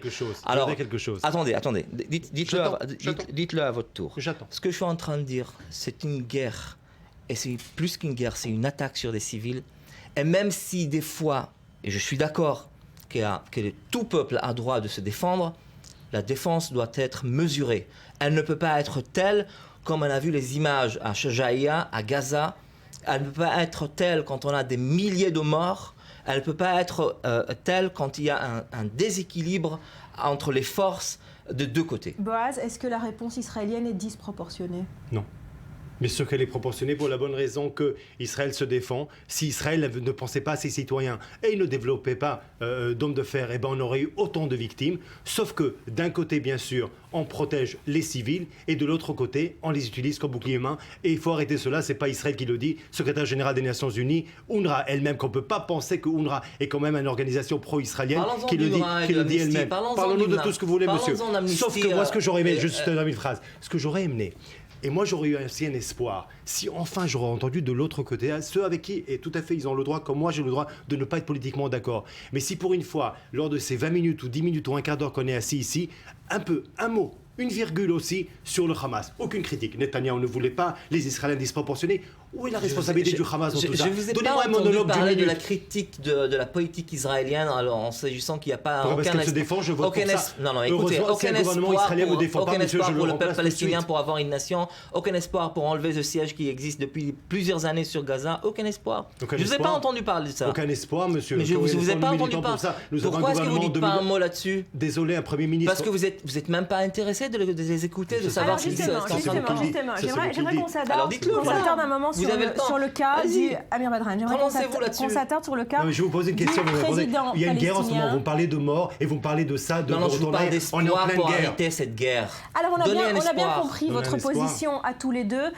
Vous parlez d'espoir. Un mot du président palestinien Mahmoud Abbas qui pourrait être le levier dans cette situation, l'intermédiaire entre Israël et le Hamas dans cette guerre extrêmement difficile d'un côté comme de l'autre. Est-ce qu'il souhaite éteindre l'incendie en Cisjordanie ou est-ce qu'il y contribue? À mon avis, le président Mahmoud Abbas, il le dit à chaque fois quand il a l'occasion, qu'il n'est pas intéressé par ce feu qui existe partout, par cette violence et ces meurtres qui existent partout. Le problème, c'est qu'il n'a aucun poids, à mon avis, pour le moment, ou à la rigueur, son poids est complètement ridicule par rapport à ce qu'il devait l'être. Un plus grand problème se pose lorsque on sait qu'il y a eu un gouvernement d'union entre le Hamas et le Fatah il y a quelques mois qui n'a pas réussi, qui n'a pas duré plusieurs jours, même plusieurs heures. Et la question se pose davantage lorsqu'on sait que la position israélienne est telle que des fois elle n'est pas intéressée par le président Mahmoud Abbas et du coup il devient non partenaire, ce n'est pas un partenaire. Et puis quand Israël veut essayer de tenir quelques points de plus sur la scène internationale, alors on essaie de voir si Mahmoud Abbas peut être un médiateur. Pour le moment, le côté israélien est intéressé surtout du côté égyptien. Le gouvernement israélien trouve un allié en Égypte. La position égyptienne est très favorable du côté israélien concernant le cessez-le-feu, concernant les conditions. Et ce qui est en train de tenir avec les deux mains, c'est la position égyptienne et non pas la position internationale. Alors parlons-en de cette position internationale. Avec vous, Eleonore Veil, on revient sur ce coup de fil de Barack Obama à Binyamin Netanyahou. Cette nuit, il a été assez clair sur ce que pensent les Américains de ce qu'il faut faire du Hamas. Il ne cite pas le nom Hamas, il ne cite que les terroristes de Gaza. Ça veut dire que pour les Américains, la ligne est claire, il ne faut pas toucher à la branche politique du Hamas. Exactement, Barbara. Donc, les deux choses qu'il faut retenir de la conversation de Binyamin Netanyahou et de Barack Obama cette nuit, qui a été reprise par la déclaration de l'ONU ce matin, c'est que d'une part, Barack Obama appelle les deux parties à un cessez-le-feu immédiat, ce qu'il appelle une trêve humanitaire sans précondition, avant toute discussion sur un accord politique de longue durée. La deuxième partie, c'est la démilitarisation de la bande de Gaza et des organismes terroristes dans la bande de Gaza. Barack Obama a également été clair. D'abord, une trêve humanitaire, mais en deuxième partie, il faudra discuter de la suite du conflit. Et pour trouver un accord de paix durable, il faudra démilitariser la bande de Gaza et tous les organismes qui se trouvent à l'intérieur de cette bande de Gaza. J'aimerais également revenir sur les explosions que nous avons entendues, Barbara, tout à l'heure. Il s'agit de Beth Lahia. Il s'agit de tirs d'artillerie de Tsahal qui a visé la cible des tirs, puisque vous savez que ce matin, une roquette a été lancée depuis la bande de Gaza vers la ville d'Ashkelon et elle a atterri pris en terrain vague, et bien en riposte, Tsahal a tiré sur l'endroit d'où la roquette avait été lancée. Je peux vous dire qu'on a également entendu des explosions il y a vraiment quelques minutes. On ne sait pas encore d'où elles proviennent, mais beaucoup de tanks ici, on peut apercevoir derrière nous, je ne sais pas si vous pouvez les voir, mais des tanks sont passés il y a vraiment quelques instants. Donc on sent quand même une petite reprise de l'activité ici à la frontière avec la bande de Gaza. Merci beaucoup, Eleonore Weil. Boaz Bismuth, que faire du Hamas? C'est la question que se pose Israël depuis 3 semaines. Bon. Est-ce qu'il existe une réponse? On a entendu maintenant démilitariser Gaza. Sur ça, vous êtes d'accord, j'espère? On n'est pas d'accord aussi sur ce point. Pardon? Démilitariser Gaza, ça c'est bon. On pourrait être d'accord si on arrive à un espoir. Israël aussi. Non, si on arrive à un espoir et donner un État, et après on pourra parler des conditions de. D'accord. Donc d'abord à l'État et après démilitariser. Exactement. Merci. Donc on est déjà au prochain cycle. Merci monsieur. Vous savez, vous venez de donner votre point de vue. Maintenant concernant ce que nous voyons ici, je pense que les Américains avec Obama font un petit demi-tour dans le sens où vendredi on a vu un peu une politique ridicule malheureusement des Américains qui n'ont rien compris au changement au Moyen-Orient. Continuent à miser tout ce qui est frères musulmans. Nous avons quand même, ils ont des alliés qui sont, pas seulement arabes, qu'ils ont l'Égypte, qu'ils ont l'autorité palestinienne Abou Mazen, c'est lui qui était fâché, pas moi. Et les Saoudiens, non, on va miser sur le Qatar, une bulle de gaz avec un vote à l'ONU, et bien sûr la Turquie d'Erdogan. Pour ça, ils ont misé, ils ont compris très bien qu'ils font une erreur, que ça ne peut pas passer. Et là, la proposition, vous avez parlé de Obama ou des Américains qui n'ont pas parlé de Hamas, la proposition qui a été faite au Conseil de sécurité des Jordaniens aussi n'a ni cité ni Hamas ni Israël, donc les deux protagonistes, pour faciliter justement la tâche et peut-être aussi, comme vous avez dit dans le reportage, la survie de la branche politique du Hamas. Pour moi, je pense que si Hamas, dans ce cycle, n'est pas à genoux, et je crains qu'il ne va pas être encore une fois à genoux, et même il pourra, comme dans les précédentes guerres ou opérations, se voir pour lui gagnant, et c'est légitime parce que vous avez vu les rapports de force tels qu'elles sont, et c'est un État en face d'une organisation terroriste, et en plus valeur de la vie d'un côté et valeur de la mort de l'autre. Donc justement, je pense que si ça se termine comme ça, on peut déjà compter les jours pour le prochain cycle. Si le Hamas reste en place d'un point de vue politique et militaire, est-ce qu'à long terme, cette réalité pourra changer? Est-ce que ces cycles de violence pourront s'arrêter? Je pense qu'on ne parle pas assez de l'espoir. Le problème n'est pas le mot espoir, le problème est de savoir qu'un peuple palestinien se trouve derrière ce qu'on appelle. Est-ce que c'est le Hamas qui est l'espoir du peuple palestinien? Non, ce que je suis en train de dire, c'est que le peuple entier en lui-même n'a pas trouvé une solution avec le Fatah, avec l'autorité palestinienne. Lorsque, pendant des années, le gouvernement israélien trouve des prétextes pour pousser et repousser encore les pourparlers pour arriver à un État palestinien, le problème revient. Est-ce que l'espoir est possible? Le problème revient qu'on ne trouve pas des moyens non violents pour arriver à un cessez-le-feu, pour arriver à un espoir politique. Eh ben c'est ça le dernier recours qu'ont les Palestiniens, et c'est très grave. De conclusion, Boaz. Monsieur, vous voulez que je le dise sans aucun problème. Mon rêve à moi, vous avez dit que Abou Mazen était faible. Mon rêve, c'est de voir un Abou Mazen fort et un Abou Mazen qui contrôle. Non, vous savez très bien que non. La preuve. Merci beaucoup d'avoir été avec nous. Merci d'avoir été avec nous à tous les deux. On se quitte pour 2 minutes. On se retrouve juste après.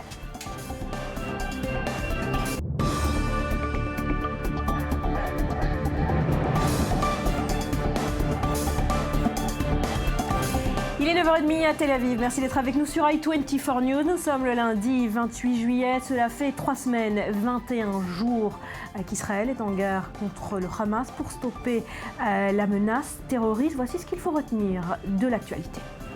Barack Obama hausse le ton dans une conversation téléphonique avec Binyamin Netanyahou cette nuit. Il exhorte les Israéliens à accepter un cessez-le-feu immédiat et sans condition. Le Conseil de sécurité de l'ONU, réuni à New York cette nuit, lui a emboîté le pas.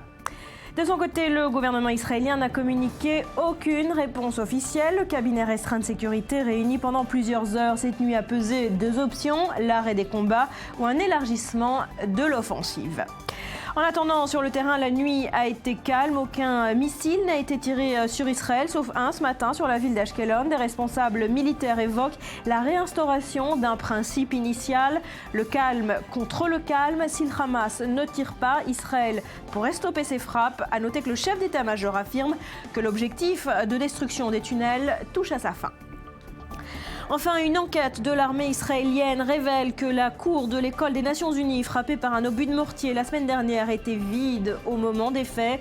Les Palestiniens avaient fait état de 16 morts, mais pour Tsahal, ce bilan semble invraisemblable. Des corps auraient pu, selon l'armée israélienne, être déplacés à l'intérieur de la cour.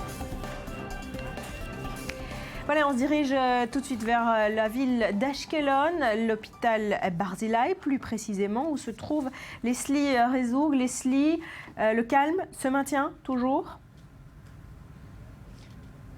Oui, un calme relatif se maintient ici à Ashkelon alors qu'il y a 1 heure environ, un tir de roquette a explosé près d'ici, à quelques encablures de l'hôpital Barzilai où je me trouve actuellement.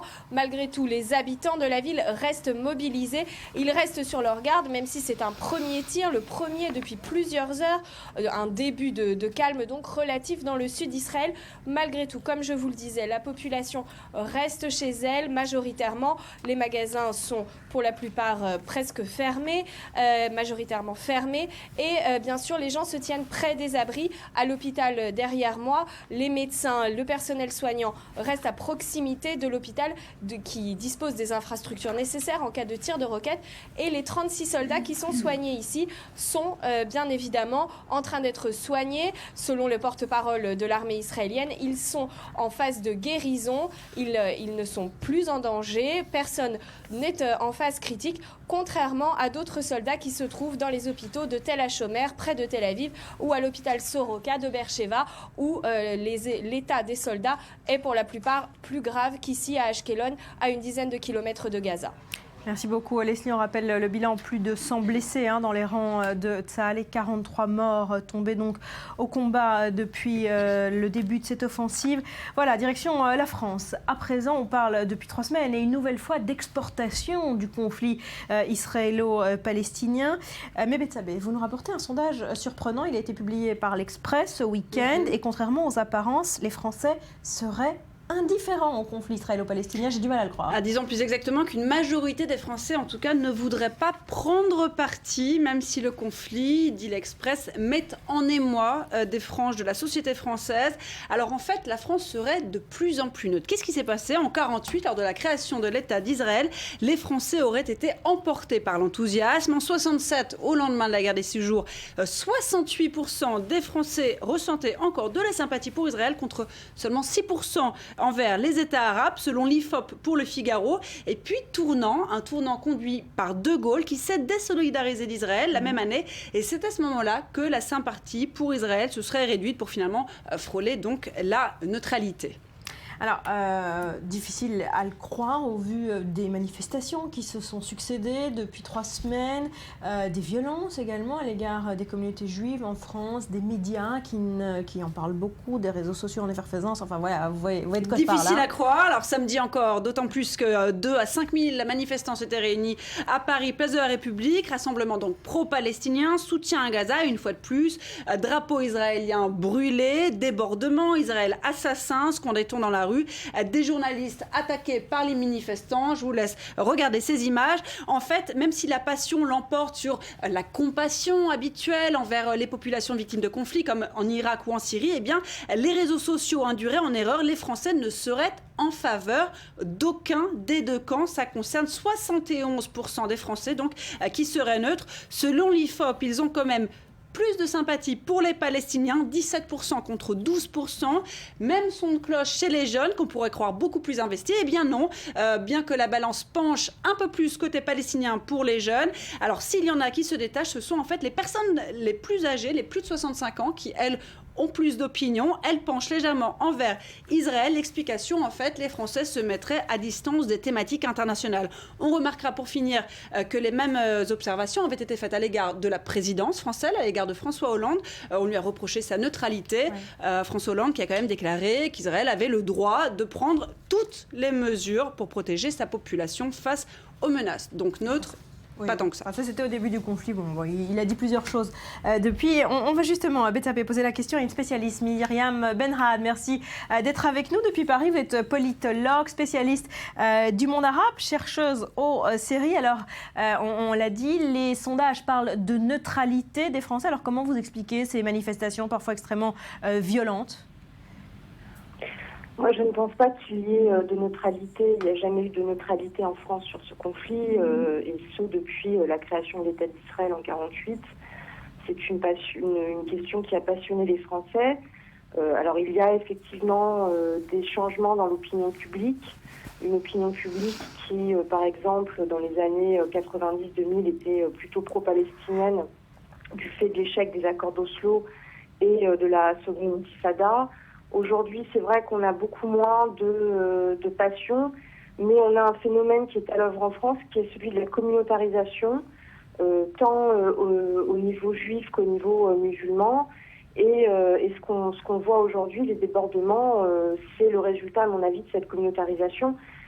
Et après, une partie de la population française qui est lasse finalement de ce conflit et des tensions qu'il génère en France, c'est en effet plutôt mise de côté.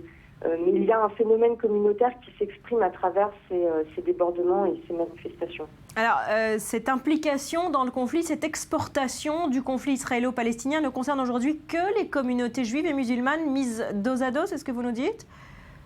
Alors moi déjà, je ne pense pas qu'il y ait d'exportation du conflit ou d'importation. C'est des termes qui ne conviennent pas. Il y a une transposition sur la société française depuis un certain temps. Quand je parlais d'histoire, ça remonte encore une fois aux années 50, ça remonte alors à la création de l'État d'Israël, à la campagne de Suez en 1956, à la guerre des 6 jours, à la décolonisation aussi, à la guerre d'indépendance algérienne, puisque on a quand même eu des vagues, alors le rapatriement des anciens pieds noirs, les vagues d'immigration en France. Et toutes ces populations sont intimement liées à ce conflit. Donc il n'y a pas d'importation ou d'exportation. C'est un conflit qui a toujours, encore une fois, été au cœur finalement de la société française. Mais je pense qu'effectivement, ce à quoi on assiste depuis les années 2000, c'est une communautarisation de plus en plus grande des deux côtés qui se traduit par des phénomènes de radicalisation. Alors c'est très clair dans les derniers événements qui ont eu lieu, à savoir un certain nombre de synagogues, de lieux de rassemblement juif. Alors justement, Myriam Benrad, je vais juste terminer là-dessus, il y a aussi une radicalisation du côté de certains groupes juifs qui ne font plus aujourd'hui aucune distinction entre les juifs et l'État d'Israël. Et ça aussi, ça pose un certain problème à mon avis. Alors justement, au cœur de ce conflit qui s'est communautarisé, comme vous dites, est-ce qu'au milieu, il y a un arbitre, le gouvernement, plutôt impuissant ? Alors le problème au niveau du gouvernement, c'est qu'il y a deux choses, il y a deux échecs. Alors l'échec du gouvernement à prendre toute la mesure de cette communautarisation et de la crise du modèle républicain en France. Et c'est une réalité, et je vais même aller plus loin, la crise du multiculturalisme français, qui a été finalement érigé comme un dogme depuis les années 80 et qui est aujourd'hui en situation d'échec. Et l'autre échec, à mon avis, c'est l'absence d'une diplomatie française au Proche-Orient. Les déclarations d'Hollande sont contradictoires. Elles ne sont pas à la hauteur de ce qu'on pourrait attendre, à mon avis, d'un pays comme la France sur un sujet pareil. Merci beaucoup, Myriam Benrad, d'avoir été avec nous ce matin.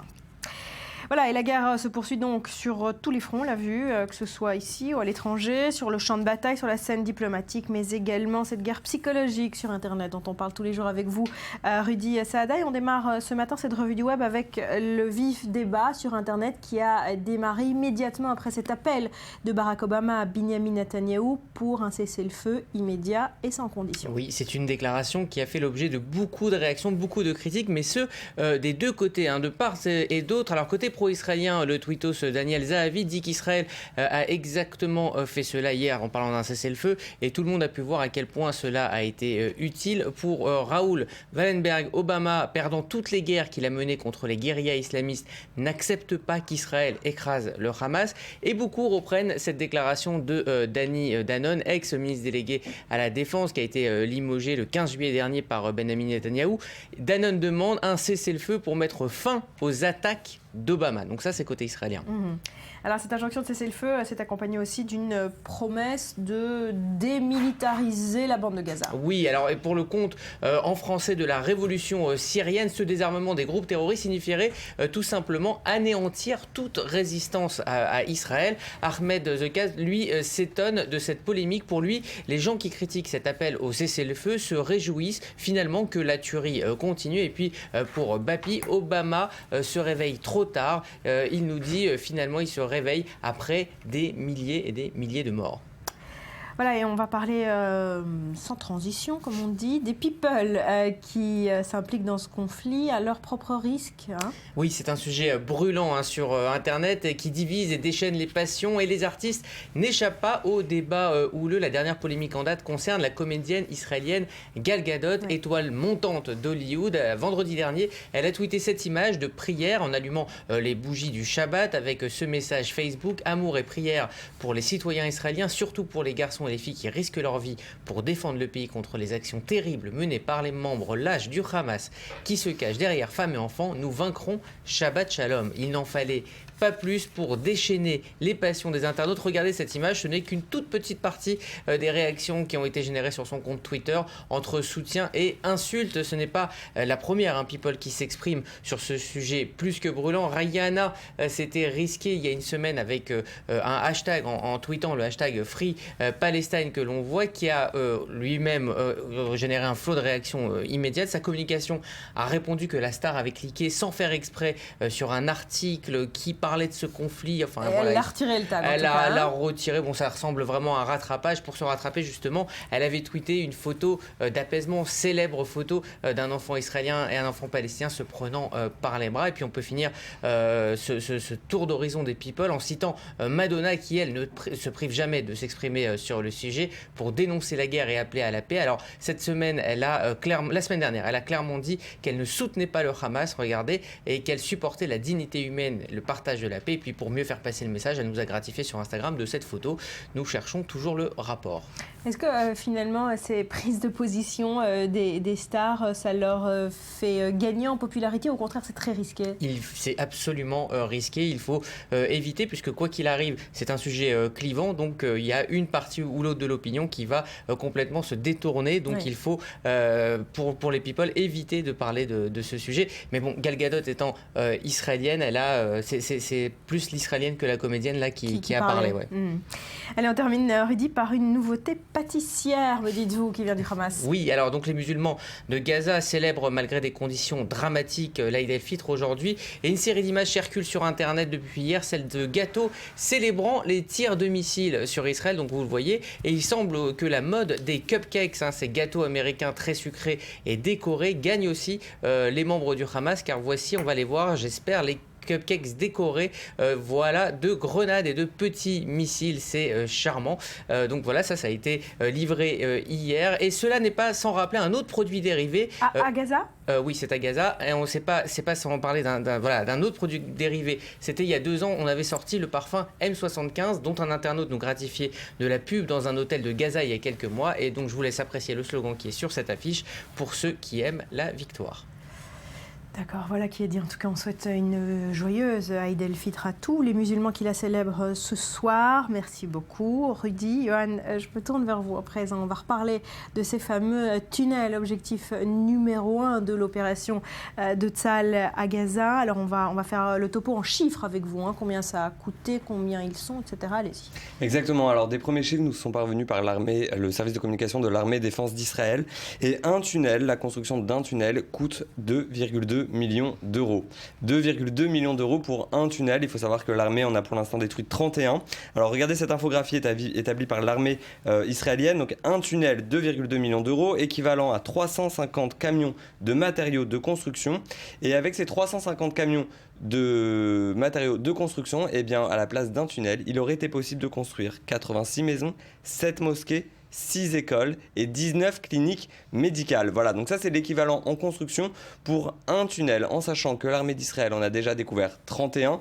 L'addition chiffre à 68,2 millions d'euros pour la construction de ces tunnels. Alors bien évidemment, près de 70 millions d'euros qui auraient pu être investis dans d'autres choses comme l'éducation, comme le développement économique ou tout simplement le bien-être du peuple palestinien. Et puis à ces chiffres déroutants, il faut bien évidemment ajouter le bilan humain lié à la construction de ces tunnels, qui est d'autant plus déroutant puisque selon une étude de l'Institut d'études palestiniennes publiée en 2012, il y aurait eu plus de 60 enfants palestiniens morts durant la construction de ces tunnels, puisqu'en fait le Hamas privilégie les enfants pour la construction de ces tunnels, étant donné qu'ils sont plus agiles que les humains pour pouvoir se faufiler et construire construire plus facilement. Donc c'est une étude qui a déjà été dénoncée, enfin c'est un rapport qui a déjà été dénoncé par plusieurs ONG en 2008 en exprimant leur inquiétude quant au travail des enfants. Les risques sont élevés parce qu'on utilise des explosifs pour les construire. Alors les risques sont élevés, exactement. Il peut y avoir des effondrements puisque c'est fait de façon artisanale. Donc il peut y avoir des effondrements, des enfants qu'on ne retrouve pas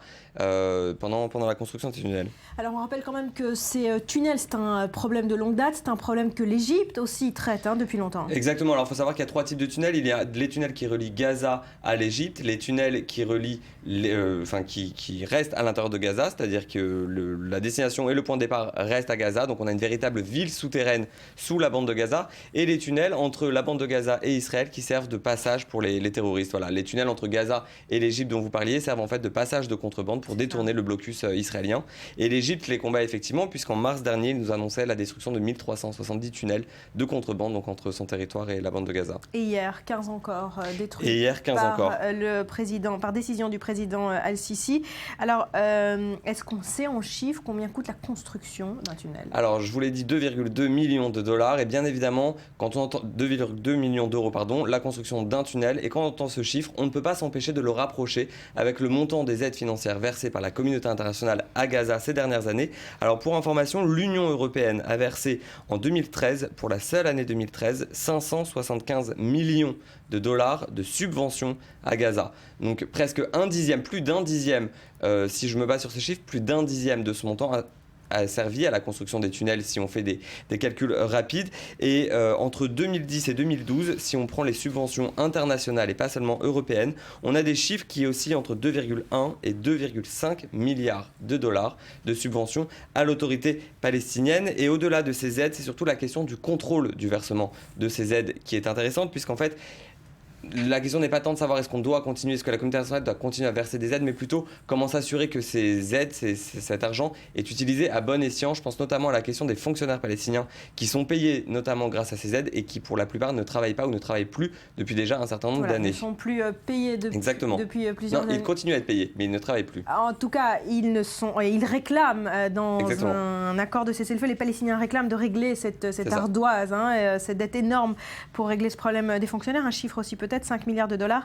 C'est la fortune de Khaled Mashal, le chef du bureau politique du Hamas. Voilà, ça donne aussi une perspective à toutes ces sommes. Merci beaucoup, Yohann, d'être venu nous les rappeler. Alors, on parlait de cette guerre du web avec vous, Rudy. Elle fait rage en ce moment. Sandy, vous l'avez constaté aussi, cette guerre ne laisse personne indifférent. Les manifs se multiplient aux 4 coins du monde. Vous avez noté plusieurs initiatives qu'on a pu voir sur Internet. Exactement, même les artistes ont envie d'exprimer leur opinion. On l'a vu que ce soit par les personnalités sur Internet ou bien tout simplement des petits groupes d'artistes comme un groupe américain qui s'appelle les Artists for Israel, qui eux ont décidé de faire passer leur message par le biais de l'art, ce qui marche souvent. Alors comment ont-ils fait? Ils ont créé un musée abri anti-bombe. Ils ont reproduit exactement un abri anti-missile qu'on trouve partout en Israël. Ils l'ont installé au plein cœur de Washington, D.C. et invitent les passants à vivre l'expérience que vivent les Israéliens depuis plus de 10 ans. Alors on le voit sur les images, ils font monter donc les Américains dans cet abri anti-bombe qui est en fait un musée où on voit des images de tout ce que les Israéliens peuvent vivre toute la journée. Voilà. On a d'autres images? Oui, on la regarde. Voilà, on la regarde.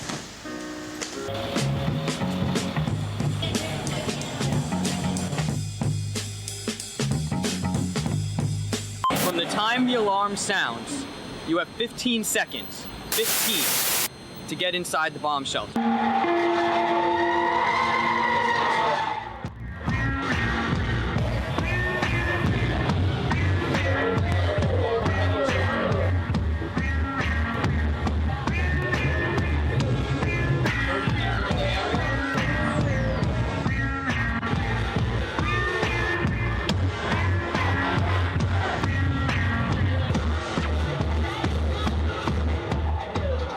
Qu'est-ce qu'on voit exactement? Donc en fait, c'est ces Américains qui sont dans le musée bombe anti-missile, abri anti-missile, et qui voient en fait le quotidien des Israéliens, les alertes, les enfants qui vont se cacher en 15 secondes, et ensuite les missiles qui tombent, les éventuels traumatismes qui peuvent en suivre. Voilà, pour revivre en fait cette expérience, est-ce qu'on sait s'il y a eu beaucoup de visiteurs dans ce musée? On n'a pas vraiment de chiffres pour l'instant parce qu'ils se baladent un petit peu, donc ils essayent de faire passer leur message un peu plus souvent comme ça dans les rues de Washington. Alors vous avez noté une autre initiative dans la même veine ou avec les mêmes objectifs? C'est un peu les mêmes objectifs. Ouais. C'est un groupe de jeunes membres de la communauté juive d'Autriche qui ont organisé un flash mob un peu spécial. Donc ils ont attendu que certaines célèbres places de Vienne se remplissent pour faire sonner la sirène d'alarme. Ils ont ensuite suivi les consignes de sécurité que suivent les Israéliens au quotidien, à savoir s'allonger par terre et mettre les mains sur la tête. On regarde, c'est assez impressionnant.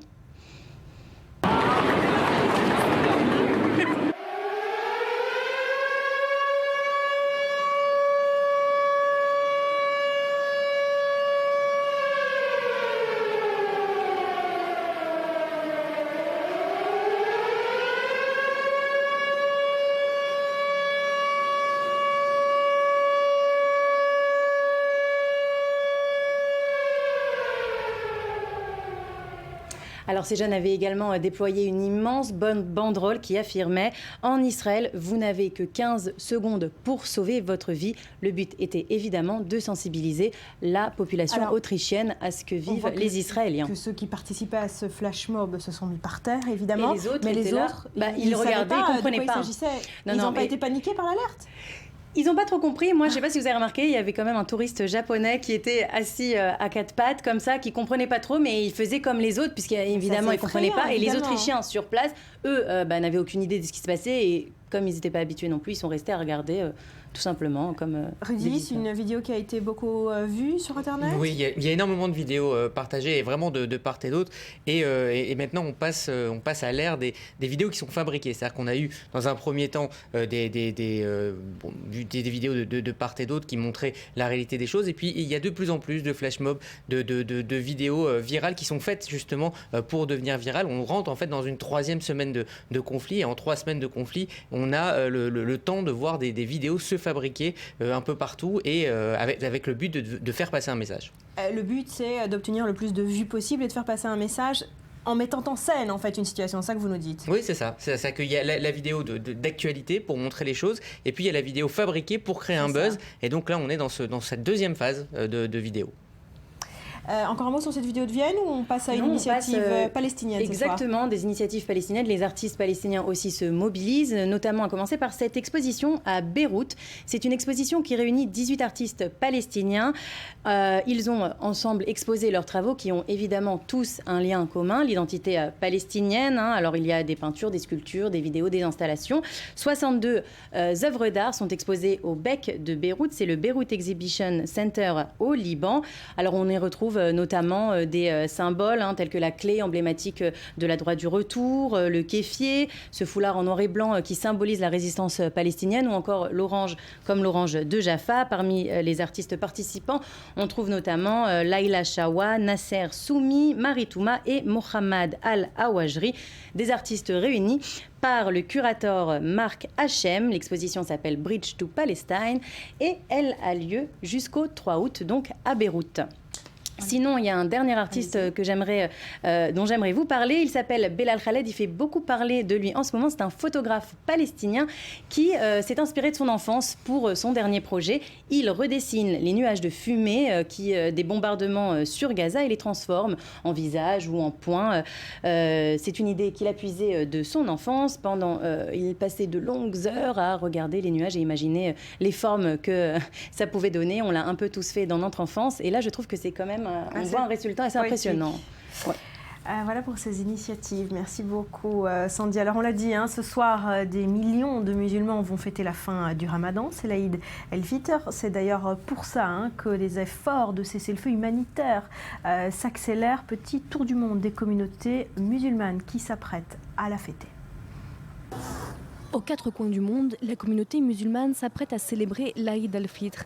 Cette fête marque la fin du mois de Ramadan, un mois de jeûne conclu par un traditionnel grand repas en famille et l'occasion pour les parents d'offrir de nouveaux jouets et habits à leurs enfants. À Gaza, où la population vit sous d'intenses bombardements depuis 20 jours, la communauté musulmane se prépare aussi à célébrer l'Aïd tant bien que mal. Nous voulons acheter des vêtements pour nos enfants, mais il n'y a pas de magasin, il n'y a rien. Et nous n'avons pas d'argent pour acheter quoi que ce soit parce que nous avons quitté des maisons sans rien. Quand nous sommes revenus chez nous, nous n'avons rien trouvé. Beth Hanoun était complètement détruit. Dans cette école de Gaza, sous protection de l'ONU, une petite fête aura lieu pour les réfugiés gazaouis, mais une fête qui s'annonce sans joie. Cette guerre a détruit nos maisons, détruit les jouets de nos enfants, a détruit leurs rêves. Cette guerre a tué leurs frères, leurs sœurs, leurs parents. Il est naturel que pour nos enfants, il n'y ait pas de joie pour cette fête à cause de cette guerre qui a été menée contre nous dans la bande de Gaza. Une trêve demandée par Ban Ki-moon pour la durée de l'Aïd al-Fitr est toujours en cours de négociation entre les autorités israéliennes et le Hamas qui contrôle la bande de Gaza. Voilà pour l'Aïd al-Fitr. Merci à tous les trois d'avoir été avec nous. Cette édition touche à sa fin. Merci à vous d'avoir été présents ce matin encore. Je vous rappelle le principal de l'information ce matin. La pression internationale s'intensifie sur Israël pour accepter un cessez-le-feu, notamment par ce coup de fil cette nuit de Barack Obama à Binyamin Netanyahou. Le cabinet israélien n'a pas donné de réponse officielle et Israël attend, se réserve le droit de répondre. En attendant, sur le terrain, eh bien, le calme est maintenu d'un côté comme de l'autre depuis minuit. Hier soir, seulement un tir sur le sud d'Israël dans la ville d'Ashkelon. C'est presque du jamais vu en 3 semaines de conflit. Voilà, on continue de suivre évidemment cette situation minute par minute en direct sur le plateau et avec nos reporters mobilisés aux 4 coins du pays. Restez donc sur i24 News. Je vous souhaite de passer une très belle journée. Portez-vous bien.